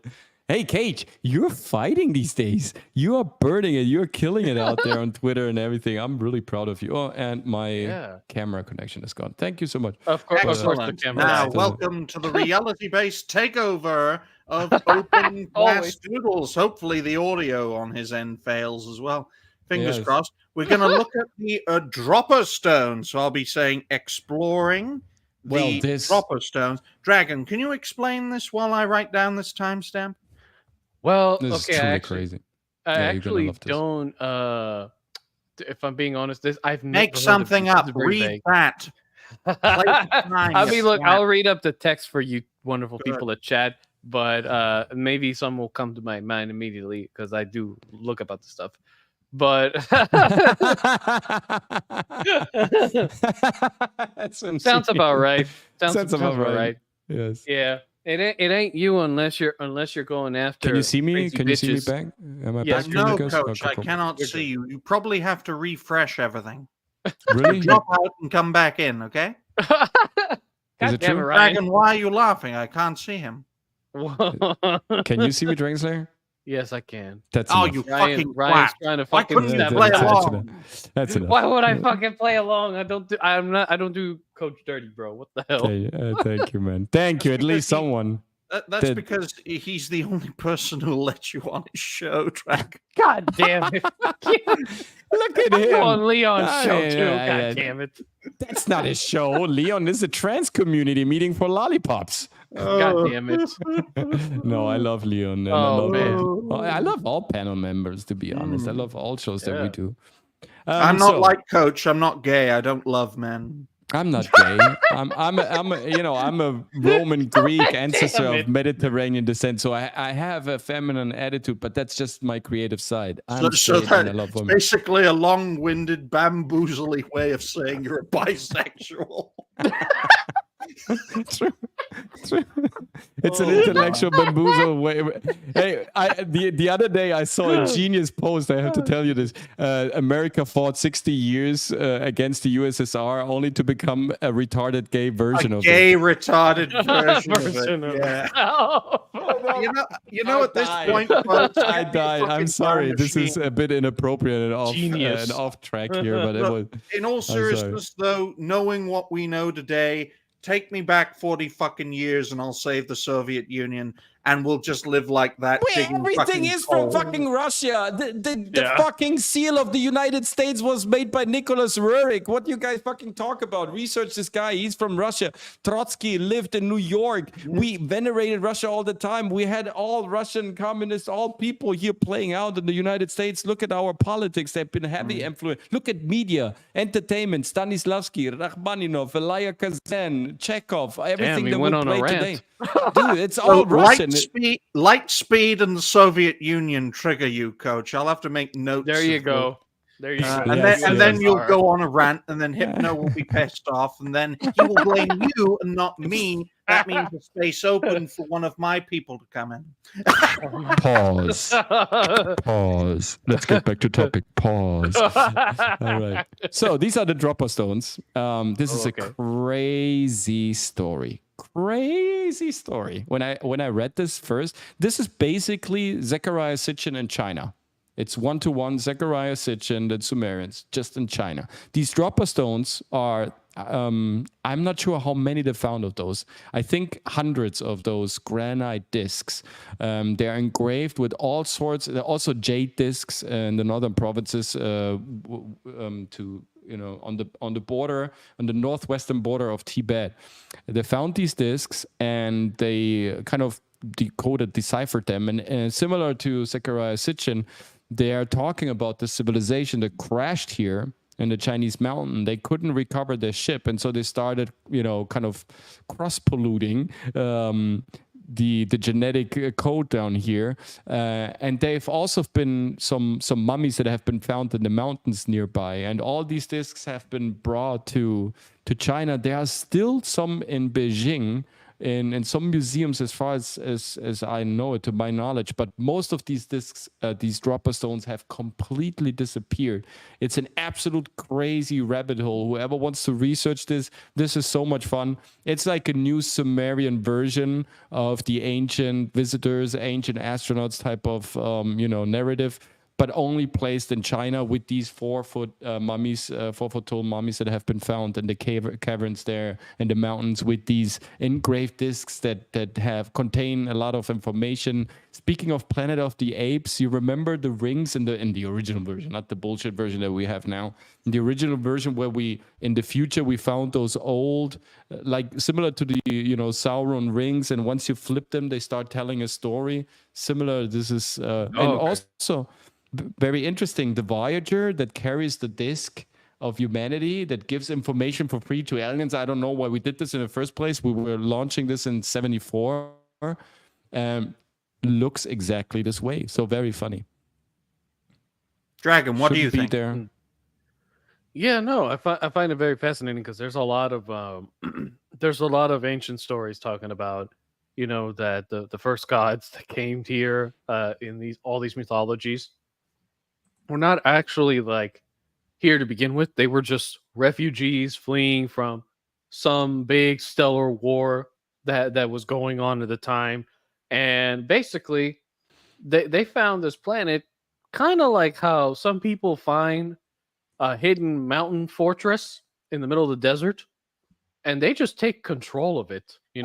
Dragon, in all seriousness, I think it would be very easy to find a mountain in a desert. No, I mean no, like a hidden cavern in the mountain. I'm not saying like the mountain itself, but like a hidden cavern that led to, say, an ocean spring or something. Nice like that. recovery there, Dragon. Yeah. Please Yeah. No, Great, no. I'm just saying. That's what I was trying to point out. My bad. Master.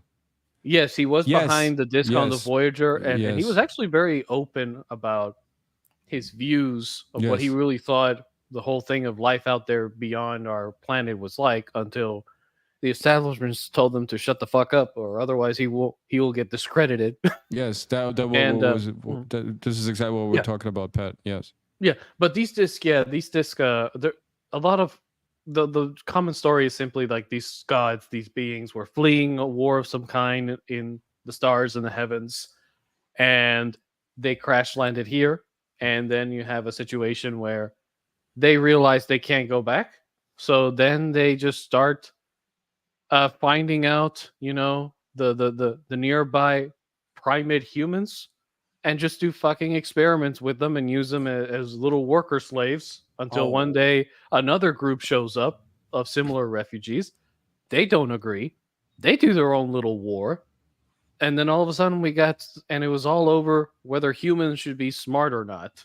Believe it or not. Well, Dragon, I will say, to boil it down into an allegory, can you imagine if everyone on Saturday Night Hypnosis was fleeing from Earth, and we landed on a planet, and oh no, we can't get back home, and then we see all these little creatures, and each of us go at one part of the world and set up our own land, and then we see which of us does the best. Of course, me and Atreus would either be best buddies or just go to war for the sake of it.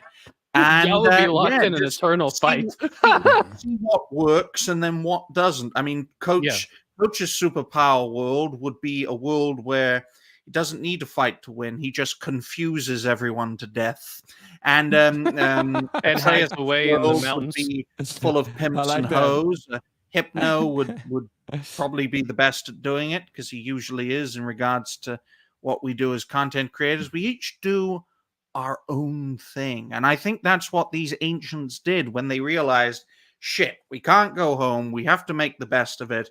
That's why we're going to mess around with these little primitives and live a life of luxury. And there probably wasn't enough of them to repopulate, so they just made the best of it and tried to give their slaves as much knowledge as possible. No, but they also would, the only way they could survive, if you will, like their legacy could survive, besides providing certain knowledge and creating these structures and civilization in general, the other way they could survive was basically by interbreeding with a certain select group of humans, or using geneticists. Dragon, Coach brought up that very interesting looking picture, and you could see the helicopter, the tank, the wasp that can deal with foreigners, and you could see other things as well, a spaceship. That's what else? A lot from the spaceships. That's from the very famous Temple of Dendera. Oh, Coach is gone. We can't hear him or see him. That's I can't hear him. God damn it. Why is he doing this? Very this? annoying. Dragon, why don't you continue? What do you make of this drawing? Not drawing, this picture. Well, this is the Dendera stone. Basically, it's a lot of these temples in ancient Egypt were used as like record halls, if you will. So each symbol supposedly signified a big story. And in this one, this was like one of those temples that it was believed by the ancient Egyptian priesthood to house like some of the vast knowledge that they had preserved. What was this called again, Dragon? Dendera stone. How do you spell that? Dendrah. Dendera. Slow down, Coach. I'm not an English master like you. Dendrah. I'll type it. D-E-R-A-H. Dendera. What?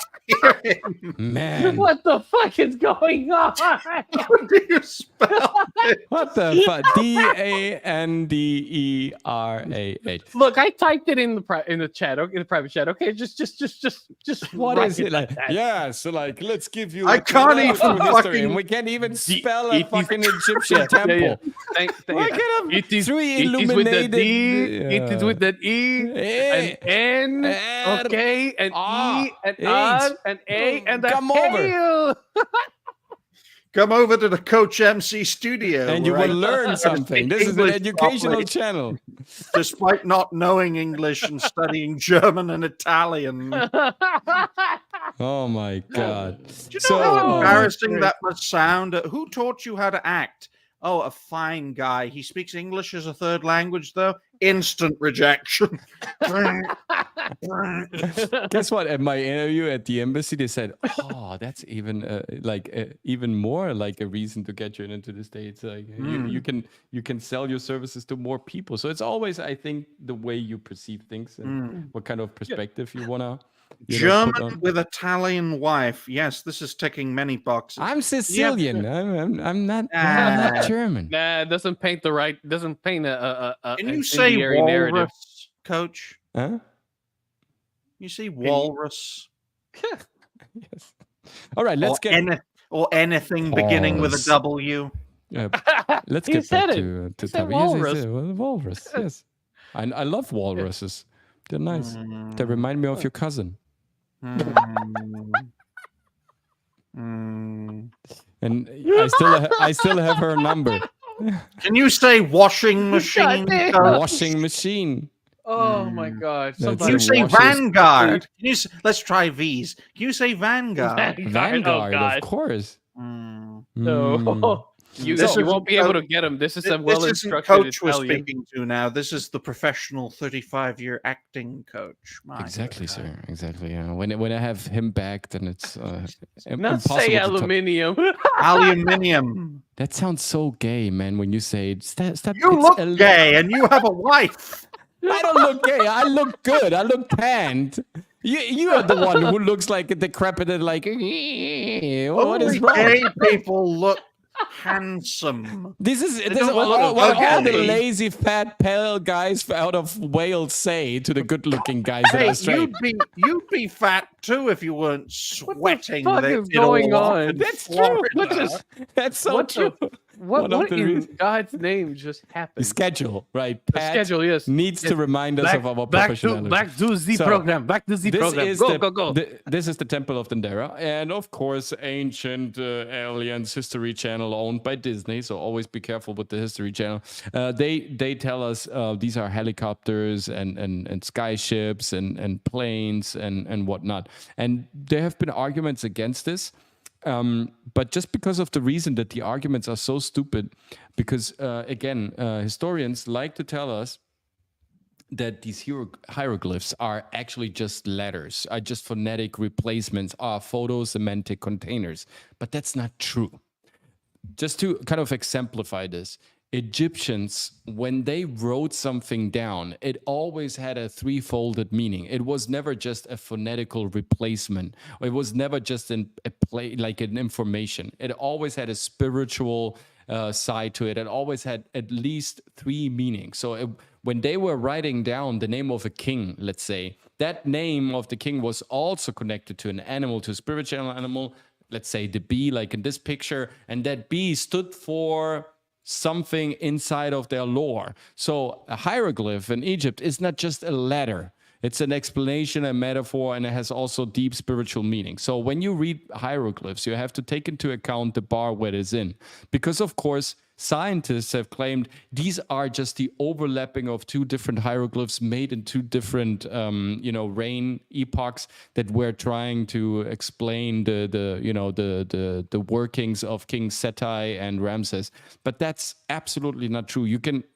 First of all, Egyptians would never do that. They would never place it on top. They would create a new steel. They would create a new piece of stone, because they would never, whether they destroy the information like Nefertiti, they destroyed all her busts. They made sure that no one could remember her. They would never overpaint it or overdo it, because they believed that every hieroglyph had a spiritual connection to the ancestral plane and to the celestial realm. So by overwriting something, they would disturb the connection with that plane. That would be considered one of the biggest sins, blasphemy, and an absolutely heresy for the Egyptians. They would never do that. So there is no overlapping cast of different symbols that then kind of had the conclusion of looking like this optical illusion, as if they wanted to kind of cast a helicopter into the stone. If there's a helicopter in stone, that means that they were thinking about this and nothing else. They are not two overlapping symbols. So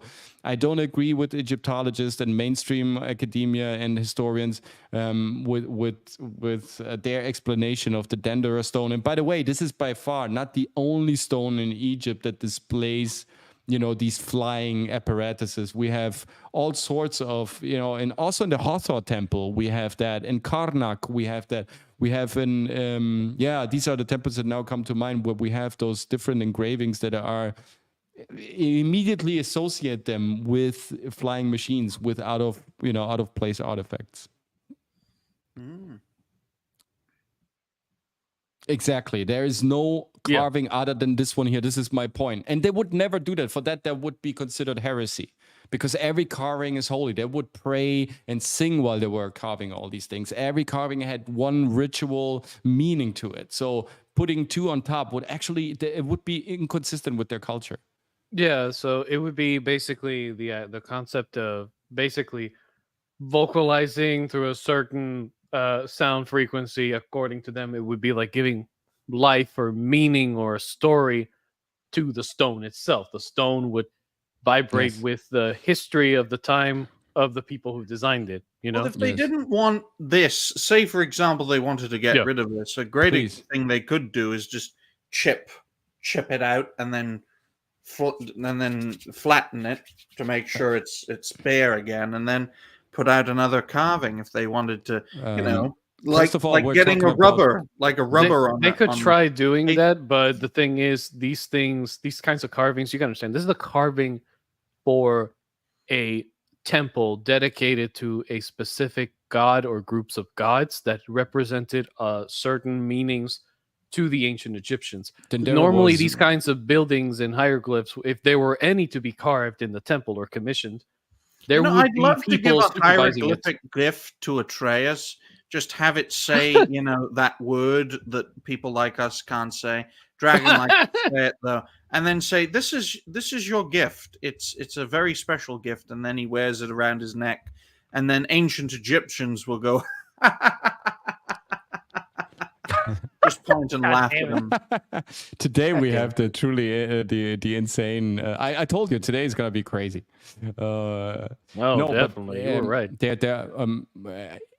To be honest, like in the beginning, I thought, no, this is just a coincidence. I was the first. I was, yes, the word, the COACHMC's word. I truly believe that this was some sort of visual, like an optical illusion, just a coincidence. Even though all these objects look eerie, similar to flying objects, even here the curve, it's amazing, right? But more time went by, and more I studied these importance of these hieroglyphs, how they were made, and you can clearly see. This is the shape that they intended to place. There is no double overlapping any type of work.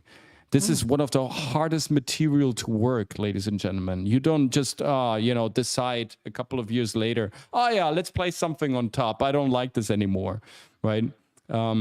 And like Pat, you're absolutely right. They understood how wind was working. They had already, we see a lot of very weird drawings about the Egyptians, how they were already testing big objects that could be moved with wind power and all sorts of things. So it's not the main rotor, says, it's the tail with the presumed secondary rotor on the back. That's interesting. Yes, absolutely. Yeah. Oh, yes. I think they were talking amongst themselves about discussing like the actual... about like the actual design you know, You sound like a noble criticizing peasants, Dragon. Oh, they're talking amongst themselves. No, the great viewers, who make us creators who we are engaging in civilized conversation. Without you fine folks and fellow creators, this channel wouldn't be where it is today. Don't listen to Dragon Slayer. You are not lesser. You are greater than us. You have greater potential. Don't listen to this man who and can he looks barely way more make beautiful. a video a month.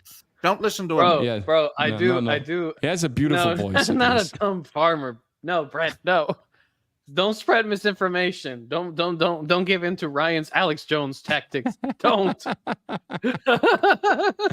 Viewers, I stand for you. Dragon Slayer does not stand for you. Go and subscribe to my channel. Don't check out Dragons.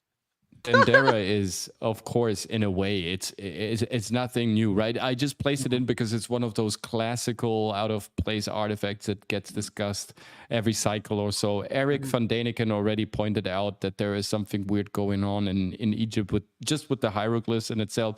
I just want to point out one thing that most of the people don't kind of take into account when they discuss the Dendera.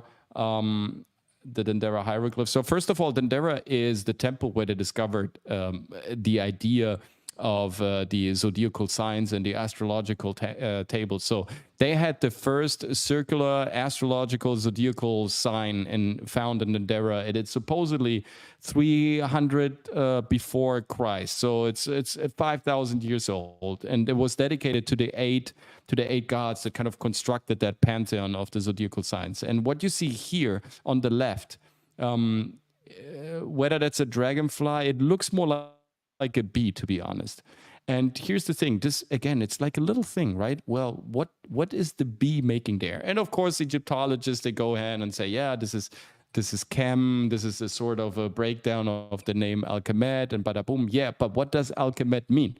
Alchemet means alchemy. What has the bee to do with alchemy? I'll explain it to you. If you read Paracelsus, if you look into the alchemists of the 13th and 12th century, they were referring to the Egyptians, that were rediscovering the lore of ancient Egypt, that were rediscussing all the textbooks that they were receiving, right? The bee was not so much a sign of, it wasn't standing as a metaphor for culture, society, or organization like many suppose and propose today. The bee was always a sign also of alchemy, of transformation, of biogenesis, of also of regeneration. The bee stood for that celestial idea of alchemet, that something from the universe gets transformed on this earthly plane to send us back up there. So about this endless cycle between heaven and earth. The bee isn't just there to kind of exemplify flying, and it's not just a ladder to exemplify chem or ed. No, it's there because they want to, point into a certain direction. They want to point into the direction that this knowledge comes from another plane, that it's been passed down and now it needs to go back up and then to come down again. So the bee is always a sign of a new population being born, and finding this in Dendera before the helicopter, the submarine, the UFO and that looks more like a tank, Coach. Yeah, it looks like a tank almost, right? It doesn't really surprise me. It stands for these ideas of the Egyptians, that they could create, that they could kind of regenerate and being a population that has been reborn from the stars and from knowledge that is beyond planet Earth, coming from a different timestamp. That is what the bee exemplifies. Well, speaking of timestamps, Coach, I might as well write down my conclusion. 1 hour, 58 minutes, and 15 seconds. Well, gentlemen, it has been a pleasure, but as you all know, once it hits 2 hours, I got to be off, so I'll leave you two to wrap up the show and then talk behind the scenes about how crazy I am. But yeah, if you haven't already, folks, go and check out Ryan Rogerathe, host and founder of Reality Based. That's me. I'm as real as Israel as of the making of this video in mid-May of 2024, because you never know in the future, it may not exist. And then that saying will be moot. But we got plenty of videos coming over the course of this week. As for shows, you can check me out this Thursday when we have the Good King on, Pumpkin Man, 9 p.m. UK time. I'll also be on Will of the Fans live. We'll probably have more to say about Doctor Who, to name but a few of the many topics we'll talk about. That will be this Thursday at 2 p.m. UK time, which is 9 a.m. Eastern. And, of course, reality-based gaming this Friday at 10 p.m. UK, which I believe is 5 p.m. Eastern. We keep on going, we keep on growing, and we'll go far as rising stars. Stick around, folks. I'm sure you will enjoy these two gentlemen wrapping up today's show. But I will say, I think I've made 12 timestamps over the last 2 hours. So we've got quite the backlog of history / archaeology videos to make. But I'm going to make the pop culture stuff first. Because in all honesty, Coach, no one really watches these videos. I know. That's why I have to be entertaining. Yeah. It's good On that way, note, so we ladies don't and get gentlemen, killed. thank you all very much for watching. Until next time, bye for now. Bye, guys. Bye. Thank you so much, man, for stopping by. Subscribe to this fine creator, Ryan Roger SA, the Welsh word wizard. It's always a pleasure to have him on the show. Just a great guy. Yes, the crazy word wizard.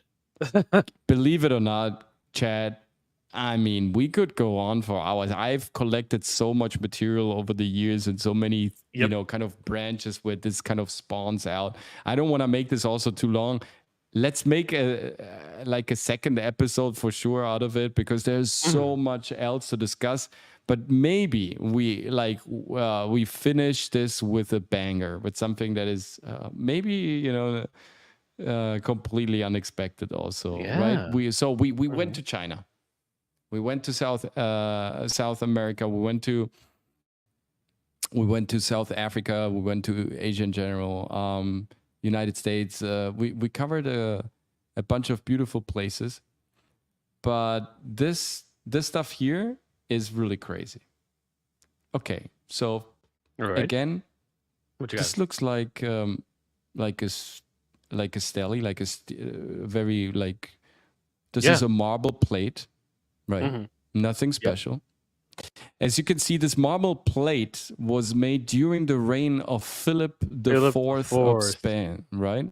Okay. So Philip IV was 17th century, late 17th century. Okay. And he was also the ruler back then of Sicily and Naples.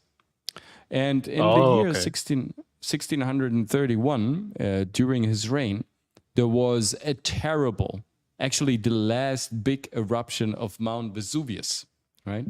Close to Naples. And all the cities that were affected by it, by this terrible eruption and a catastrophe and a great cataclysm back then.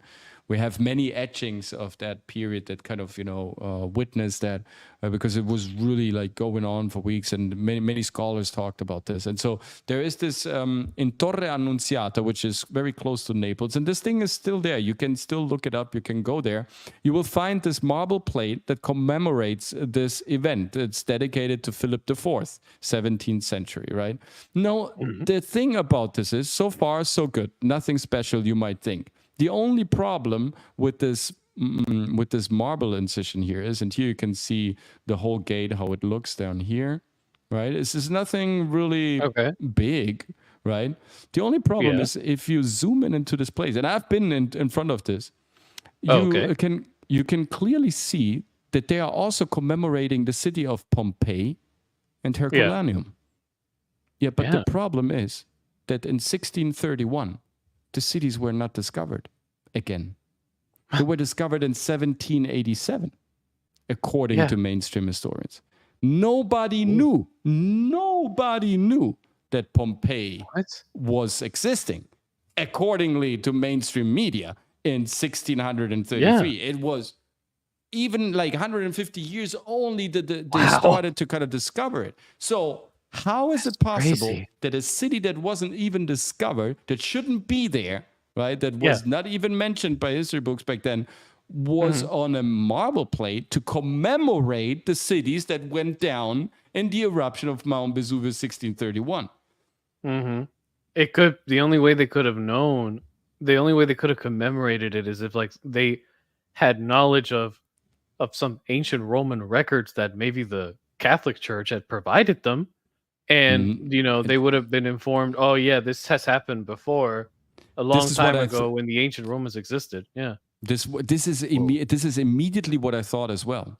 The only problem about this is this is not a stele that is referring to cities that were living there before, were existing there before. This marble plate here clearly states these are the cities that were actively affected during the eruption, 1631 up into 1633.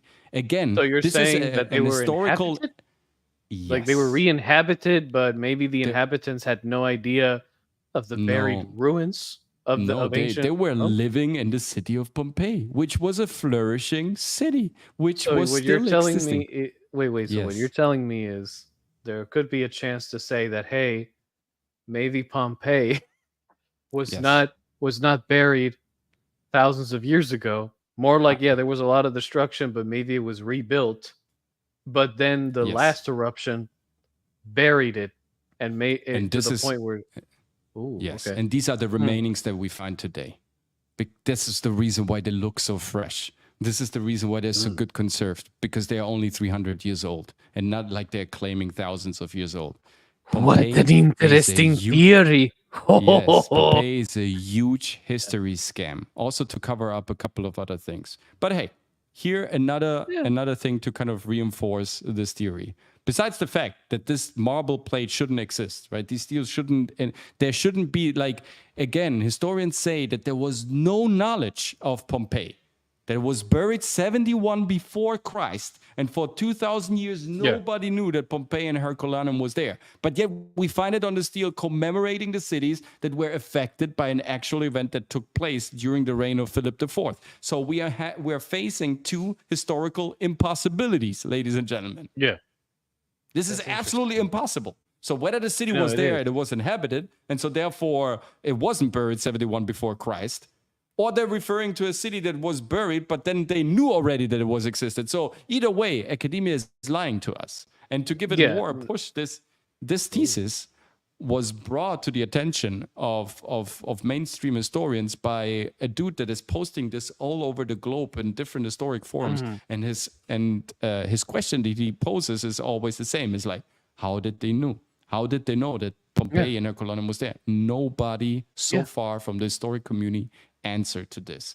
But I got something more for crazy. you. Yes. I found it crazy, but like I don't know why, but I feel like definitely trade logs did exist, but they should have existed, and if they didn't, they may have been burned away by the eruption. But most likely what I've noticed is the ruins that we discovered from Pompeii, the people burned in ash and everything. Right. These were these ruins obviously are of ancient Roman making. There is no denying it. But also you got to understand that but there's two theories. There's two sub-theories to this theory, which is, okay, how did it work out? How did this new society take place, and why is there no evidence? We'll talk about this in a second. Why is there no evidence to that? And then people would be, and then the only sub-theories I could propose is, well, either one, the original Roman city was later on rebuilt, okay, on top of the original disaster, okay, because all that magma eventually hardened, okay, yes, and they rebuilt it, but they named it a different name. It may have been logged in, but because of the whole destruction of the Western Roman Empire, unfortunately, those records may have been lost to history. And then basically the city was eventually resettled, but then later abandoned due to the barbarian hordes invading, and then eventually groups of people who were refugees from barbarian tribes and the local people living in the Italian peninsula eventually, okay, they just decided to move there. They took advantage of the ruins because we do have evidence in the medieval in the early medieval period, in the wars between the Norsemen and the Anglo-Saxons, that a lot of these Anglo-Saxons inhabited a lot of these cities were basically just refurbished ruined ancient Roman settlements that they Yes, just and that's found and inhabited, like the bathhouses and yes, all that stuff. So it's not out of the realm yes. of impossibility. So And yeah, I also, feel the like Pope in the 16th century ordered to Fontana to build a sewer system in Pompeii. Why should the Pope order Fontana to build a sewer system in a dead city? It wouldn't make any sense. So you yeah, no, excavate a yeah, dead city, you build a sewer mhm, system, pumps and pipes and yeah, everything, and then you put sand on top and say, all right, okay. Because yeah, some academia said, well, that was done because it was the easiest way to transport the water. But then again, then they would yeah, admit that Pompeii already in the 15th century had been discovered. But this is not the fact. We find from Honorensis yeah. Phineus, from Abraham the Elder, we find many maps from the 14th, 15th, also from the 13th century, even some of the late 12th, 13th century, where Yep. Pompeii is clearly listed as an active sort of. It was called like a It was a brothel. trading hub. Just It was a just call trading it like it hub, is. Yeah, right? yeah, it was a It trading was hub. effectively listed throughout history. And It was I'm a from, my seaport. wife is, yes, Yeah. it was a seaport. My wife is from that area. And so when I went to Torre Annunziata to kind of, kind of observe and kind of, this marble plate to kind of, take pictures of that myself, I was asking around, and the other people said, the theory of Pompeii was brought to us by the Americans. We never said what the Oh, Americans in the Smithsonian and the Boston Institute are not claiming. We really? from the area, like the folks, the folklore from the Ooh. Naples Vesuvius area, they never believed in that story that Pompeii was. They told that similar to the Samoans and to the Oh, Hawaiians. They adopted some of the artificial folklore to sell puppets, to sell souvenirs, but they never, at their core, yeah, actually believed this over, kind of yeah, hyperledger type of new narrative. They said this yeah. is not coming from us. The Americans brought us this narrative that they were covered by this ectoplasmic cloud. Because again, this is Sounds about all right. theory. Yeah, because ectoplasmic clouds are not able to conserve. They destroy. An ectoplasmic cloud is not able to conserve a human body. That is a mud flood. We're talking about two completely different entities. And when we're talking about mud floods, we have a new episode where we can kind of go down the Yeah. rabbit hole. But just to prove And my point here, yeah, go please. ahead. No, go ahead. No, go ahead. I The- don't approve your point. Tell me what. so Tell me what it is. So we have frescoes in Pompeii that showed clearly pineapples. We know pineapple have not been imported to Europe before the 15th, 16th century. That would have been impossible 71 before Christ. And these are pineapples. This is a clear representation Definitely. of what a small, the small Guadalupe pineapple looks exactly like this. It is like a bunch of grapes, big, and it's the sweet pineapple that we know from the 15th century. So kind of look at also this composition of the mosaic of Pompeii. This is not first century BC. You clearly see already Definitely the not. marks of the 13th, 14th century style, right? The way It the looks mosaic that is it laid. looks like somebody may have taken inspiration and basically did like I guess a neo Yes. their neoclassical version A version and of then it, exactly. or maybe upkept the original and added some more extra stuff to it, because we do know that Pompeii was a city that not only was it Pyroclastic, a I'm trading sorry. hub. Yes, Yeah, ectoplasmic pyroclastic. is Oh, ectoplasmic are ghosts. pyroclastic search. Yeah, Yes. pyroclastic search and so on. Yeah. So what happened is like it's been explained that Pompeii was a city that not only was a big trade hub, but it was very obsessed with a certain god of debauchery. Okay, Dun, dun, and dun, dun. there's evidence of that throughout the streets. That have survived. But yeah, I always find it fascinating because every time I looked at some of the pictures they would show on these documentaries, I would go like, damn, for something this old, shit looks pretty well preserved. Yes. Like, damn. Like absolutely. I don't It know. has- Like you could still see the colors because like a lot of Yes, ancient Roman and this stuff, is like, exactly it what looked happens degraded. with a mud flood. With a mud flood, Yeah, you it's can mud flood. exactly, yes, it's not a pyroclastic cloud that covers people. That's absolutely. Look, it could have it's been a mud nonsensical. flood that then it could have easily have been a mud flood that triggered during, say, a period of intense rain. The goddamn volcano exploded, the ash clouds formed. Then all of a sudden, the force of the explosion from the volcano created a shock wave where the dirt already wet, okay, courses down, creates the mud floods, and then the intense heat of the magma flowing down, okay, Yeah. could harden and create this extra layer If it's under the dirt, and yes, it if it's preserves people yes. and bodies sometimes, depending. Yes, You know, but I'm just saying. I'm Maybe from I'm no, good. no, no, absolutely, no, absolutely. I'm from Okay. Mount Etna, right? I was born on an active volcano. So Mount Etna is a very slow dripping type of lava that once it hardens actually pretty quickly. It kind of creates that structure, and while it burns the inside, that is possible, but the lava has to be super dense and super saturated with minerals and rocks in order to flow that slowly, in order to create that effect. Mount Vesuvius is a different type of volcano, and the pyroclastic cloud doesn't produce that type of lava that you would need in order to have that effect. A pyroclastic cloud creates bombastic eruptions all over the place, right? And kind of rolls over the place. It's not slow. It doesn't harden symmetrically and homogeneically like the mineral saturated lava. It kind of it's absolutely the opposite actually of what a Mount Etna, for example, would do. So again, the connection of pyroclastic eruption and a slow hardening lava crust, again, it's impossible, right? Whether you have the one or you have the other. Here, another little fact. These are the three graces. This is from a Pompeii fresco. Allegedly, this is 71 before Christ, again, right? The thing is, about art, it's very interesting. And look at these three graces. Look at their posture, right? Look at how they're portrayed. Yeah. Okay. Yeah. Now, I show you something else, just to kind of prove another point here. These are the three graces by Raffaello. And now compare them. You know, these are the three graces from Raffaello, and it's basically the same painting. It's the same picture. They are they are angled slightly separately. You know, one instead of it being instead of the middle one facing facing towards them, is facing with them. You know, I can see what you mean.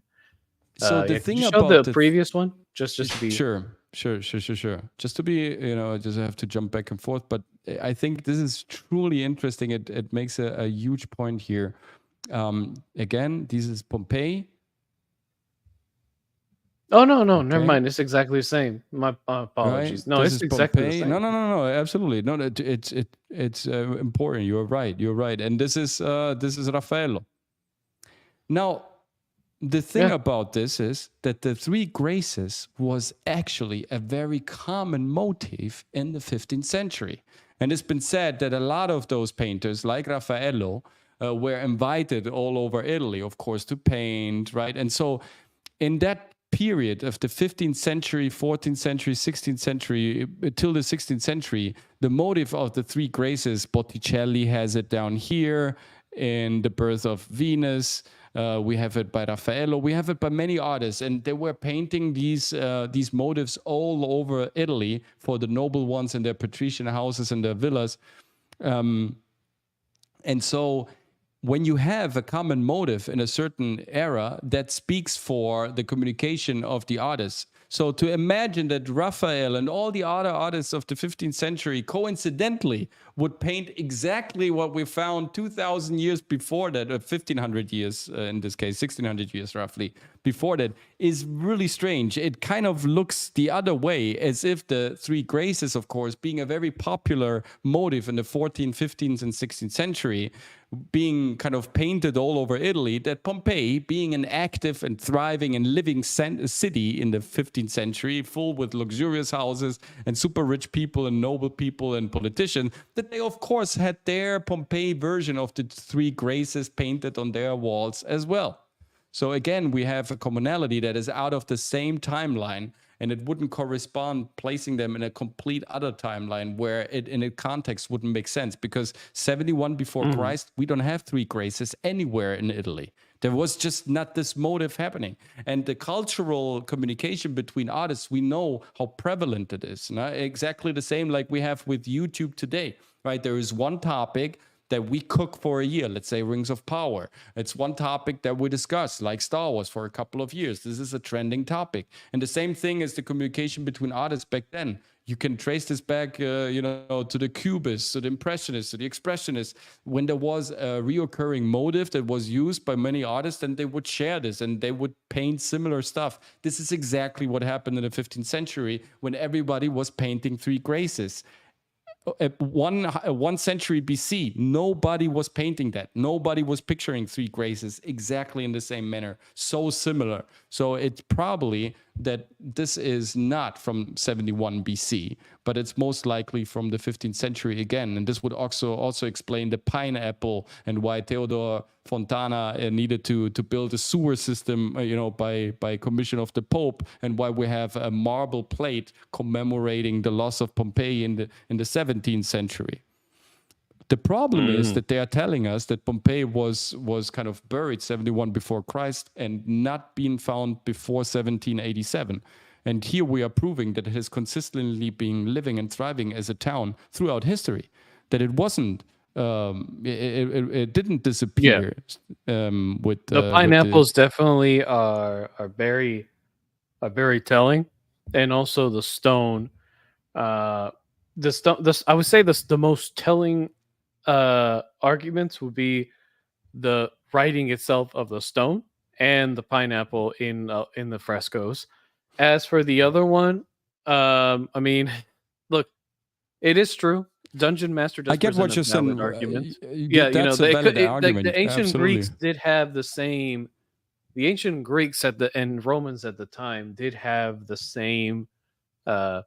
Let's just say predilections, because they could have easily been depicted as, the three fates, if you will. So that they did have a lot of they would do these similar motives as well. Okay, so sure, that one. No, that's a valid argument. Either Absolutely. way, but I get what you're saying. But from the viewpoint of Dungeon Master or people that may be asking questions, like that one, sure, that one could be interpreted in different ways, unless there's evidence that, like a written document that says, we commissioned this fresco to be made at this date.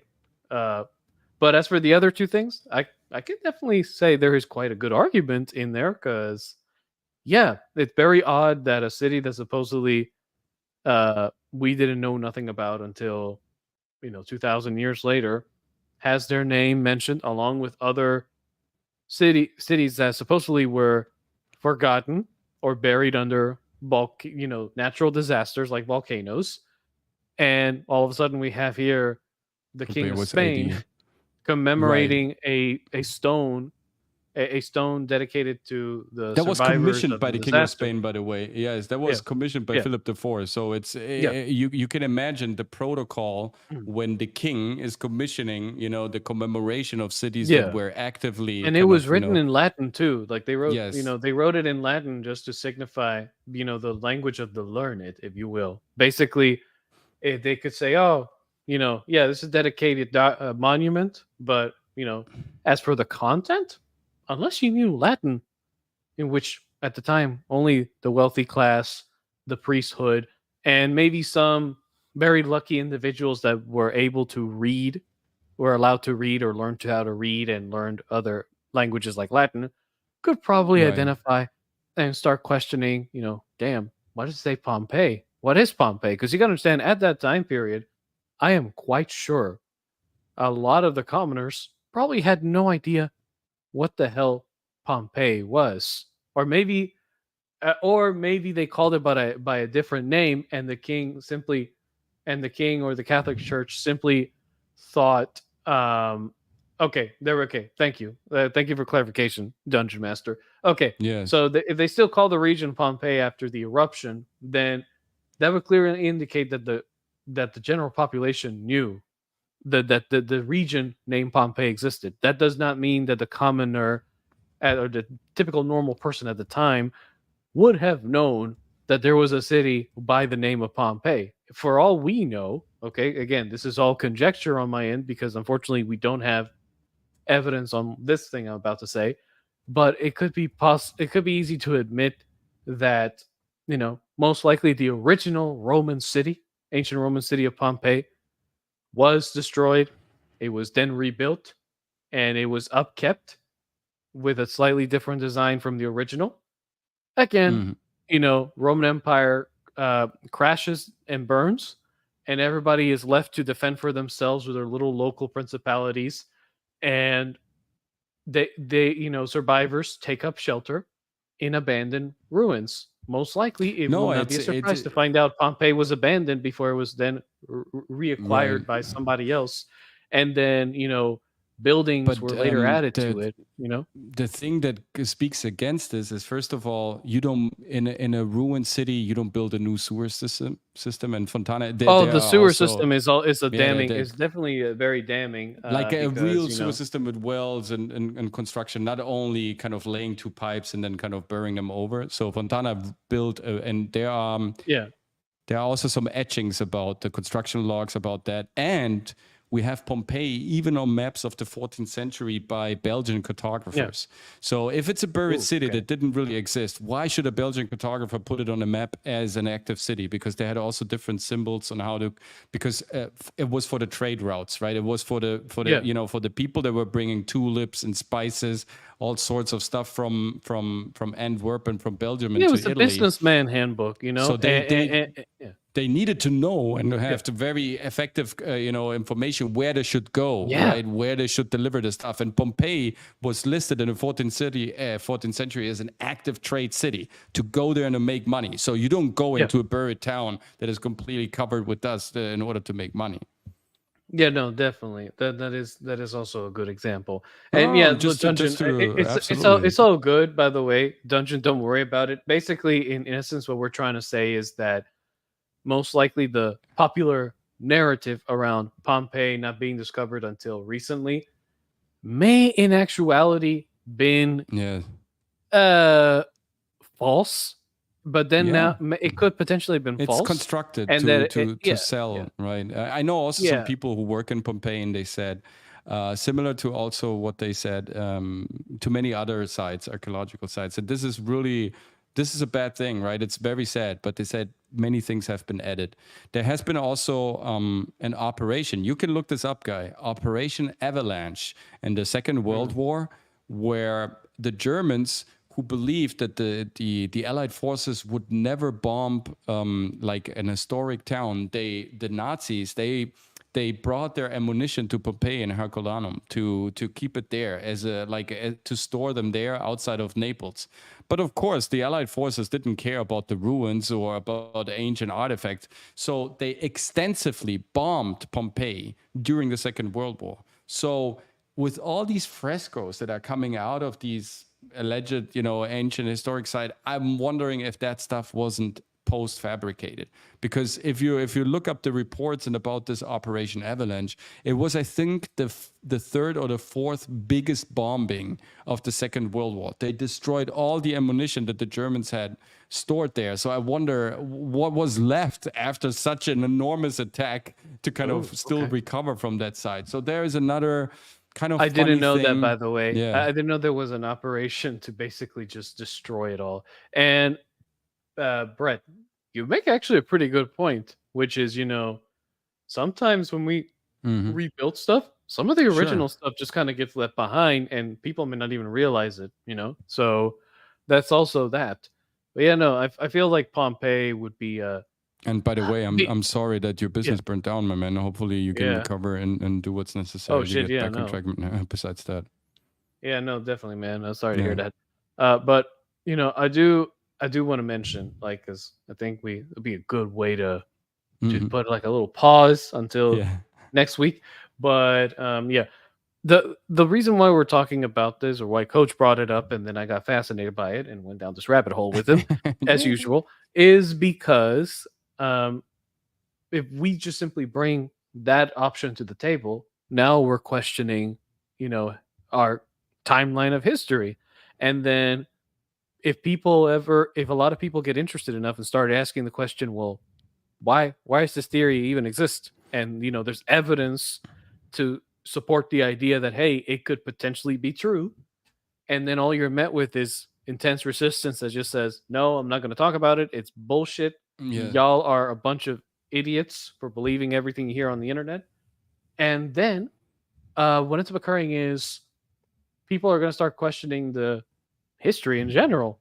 I mean, Jesus Christ, if it turns out to be true that Pompeii actually existed and thrived after the first disaster, but then met its ultimate end a couple hundred years ago, and historians hid it simply because it didn't fit with their damn timeline, or somebody forced them to not reveal it. Or maybe they wanted to people are going to be like, well, what's our history? Let's add a couple of thousand years to install authority. Another thing that I also, because this is an today we're talking about time traveling artifacts. So it all started with that marble plate that buries, that carries to name that shouldn't be there historically, right? The out of place artifact is always contextualized by, by a context of time that is actually impossible. And this is how this whole discussion started. But I think there's fascinating stuff to discover in our history books, and we just have to read between the lines, and we have to look a bit closer, and we don't have to get everything and just digest it and drink the Kool-Aid without asking further questions. And by no means I'm carrying the ultimate wisdom, the ultimate truth, and I'm not saying that this is what I'm saying is the absolute truth. I'm just, like I said in the beginning of the show, it's fun speculation. It's going in some places. It's questioning the status quo like great artists should always do. Sorry, I'm eating pizza. Yeah, I'm sorry. Pat, and also coming back to what you were asking as a comment under one of my videos, for you and for some other folks, I will probably this Thursday, Open Class Doodles, it's gonna revolve around Web3, blockchain technology, cryptocurrencies, and for artists, what does that mean for distribution, for films, for art certificates, all that. Like the Web3 revolution is gonna be unimaginably big, probably exactly what happened with Apple software, personal computers, floppy disks, internet, right? And so therefore we definitely gonna have an episode about that, also inspired by your question, Pat, and probably I'm gonna do it this Thursday. Yes. Whoa, we're done, everybody. Yes. We do want to say this. Yes, we got to remember. Oh yeah, R2, definitely ask your cousin about it. Yes. We would love to hear. We're probably everything. gonna also do a second show about this. Definitely. Ooh, yeah. Look at that. Yeah. Time traveling artifacts is a file that is still open, guys. You can't even imagine what I have here on my desktop. It's literally like thousands of different pictures, and we could go in so many different directions. But I think for today's show, for the first one, I think we've done some good work. And I think we can close it here and definitely kind of leave you guys with some question marks, with some inspiration, with some wild thoughts. And, we traveled all over the globe through all types of ages, from 3 billion years to 150, 300 years. We kind of covered an extensive amount of time and incredible places and out of place artifacts and objects that shouldn't be there, impossible in the context in which, our planet is presenting them. So therefore it's just another ET episode meeting Peter Pan with some drum rolls in the background in our head. Yeah. No, yeah, dude, it was amazing. We learned quite a bit about, a lot of the OO parts I already knew what they were about, but there were some in there that I didn't even know were a thing, because unfortunately in America, you try to search for crap and it's sometimes very hard, even if you try, and even then you may not find what someone like you who's been able to see more extra stuff outside the country, some of the extra information. And it was great that I was able to learn along with chat about some of these things, especially the famous jade discs that you were showing earlier. Yeah, man, they're great. The Topa discs. And Pompeii, just a fucking bombshell, just throw it at me. Okay. It was great. I appreciate it. I love it. Of course. And no, yeah. Dude, I just love the stream. I am ready for for next week and see what the hell we get ourselves into with Crazy Ryan, you know? Crazy Ryan indeed. Thank you so much, Chad, for stopping by. Please, Dragon Slayer, tell us where we can find you and what you do usually when you don't invade other streams. Well, you know, when I don't do flybys on other people's streams, I do make sarcastic commentary videos, mostly talking about all the things that we can find in our current culture, which is mostly focus on TV shows and movies. I do reviews on them because I try to make them as honest as possible, you know, mostly from my perspective, not influenced by anyone else's, but just mine, because apparently there's some dumb fucks who don't know that. But that's neither here nor there. But I do make reviews using sarcasm in order to inform the people that are interested in my content, basically what I think about a film and whether or not I would recommend it to somebody that I know. And, you know, most of the time it seems people most of the time people agree with me. But, you know, there's some cases like the recent Civil War review, which you can find on the homepage of my channel, by the way. It's right in front of your face if you click my channel link, or just look me up by Dragon Slayer Commentaries. And if you want to find out what other socials I'm on, I do have a link tree in the About section of my channel. It'll give you the links to my Twitter, and also where you can follow me for all the crazy shenanigans that I get into. Or if you want to not watch anything from YouTube, but you still want to watch my videos, I do have a saved archive on Rumble where you can follow me there and watch the videos. You know, if you found me through the link in tree, just let me know. You know, write a comment on Rumble. Let me know that you came over there through the link, whatever you want to say. And please, everyone, I would recommend that if you want to have an improvement on your acting ability, public speaking ability, or just being a decent person to work with, then please check out the COACHMC studio, because honestly, I think you will not regret anything this man provides. He is severely underrated. The fucking algorithm is an asshole to him when it shouldn't be. Okay? He will actually help you. I got good friends. I prefer good friends than good algorithms, so that's okay. That's true, but we need the algorithm to be a fucking friend for once. God damn it. He's severely underrated. Once in a while, yes. Yeah, he's severely underrated, and I really want him to get more exposure, because because we want to reach out to more people like you guys of all the wacky topics that we talk about, and just give you an alternative look into what we do. You know, just to make you think more. We're not trying to change you. We want you to think. Think outside the box, and then make the decisions yourself after analyzing every potential outcome. That's all we try to do, and that will always be our mission here on Tuesdays, Open Class Doodles. Always. I mean, that was just magnificent. Thank you so much, Dragon Slayer Commentaries. Thank you so much to Ryan Roger Athe. Thank you so much for the chat, man. John Doe, Pat Brad, Dungeon Master Blaster, R2L2, Hypnotic was here, Gooch was here, Cage was here. I mean, it was just a blast. Vincinger, thank you so much for stopping by. Rosita, everyone else, just a blast, guys, hanging out with you, talking about these incredible topics, shedding some light into the mystery of the past, understanding our present and planning the future in a better way, having fun with all this, right? Because in the end, it's a game. We need to play it, have fun, and enjoy it as much as we can. And if we know the rules better, then of course we can play better, and we can, you know, insert ourselves into this game. So definitely, if you need anything, why don't you hit me up on readytoperform.com if it's about improving your performance, stepping up your communication skills, your public speaking delivery, what it is.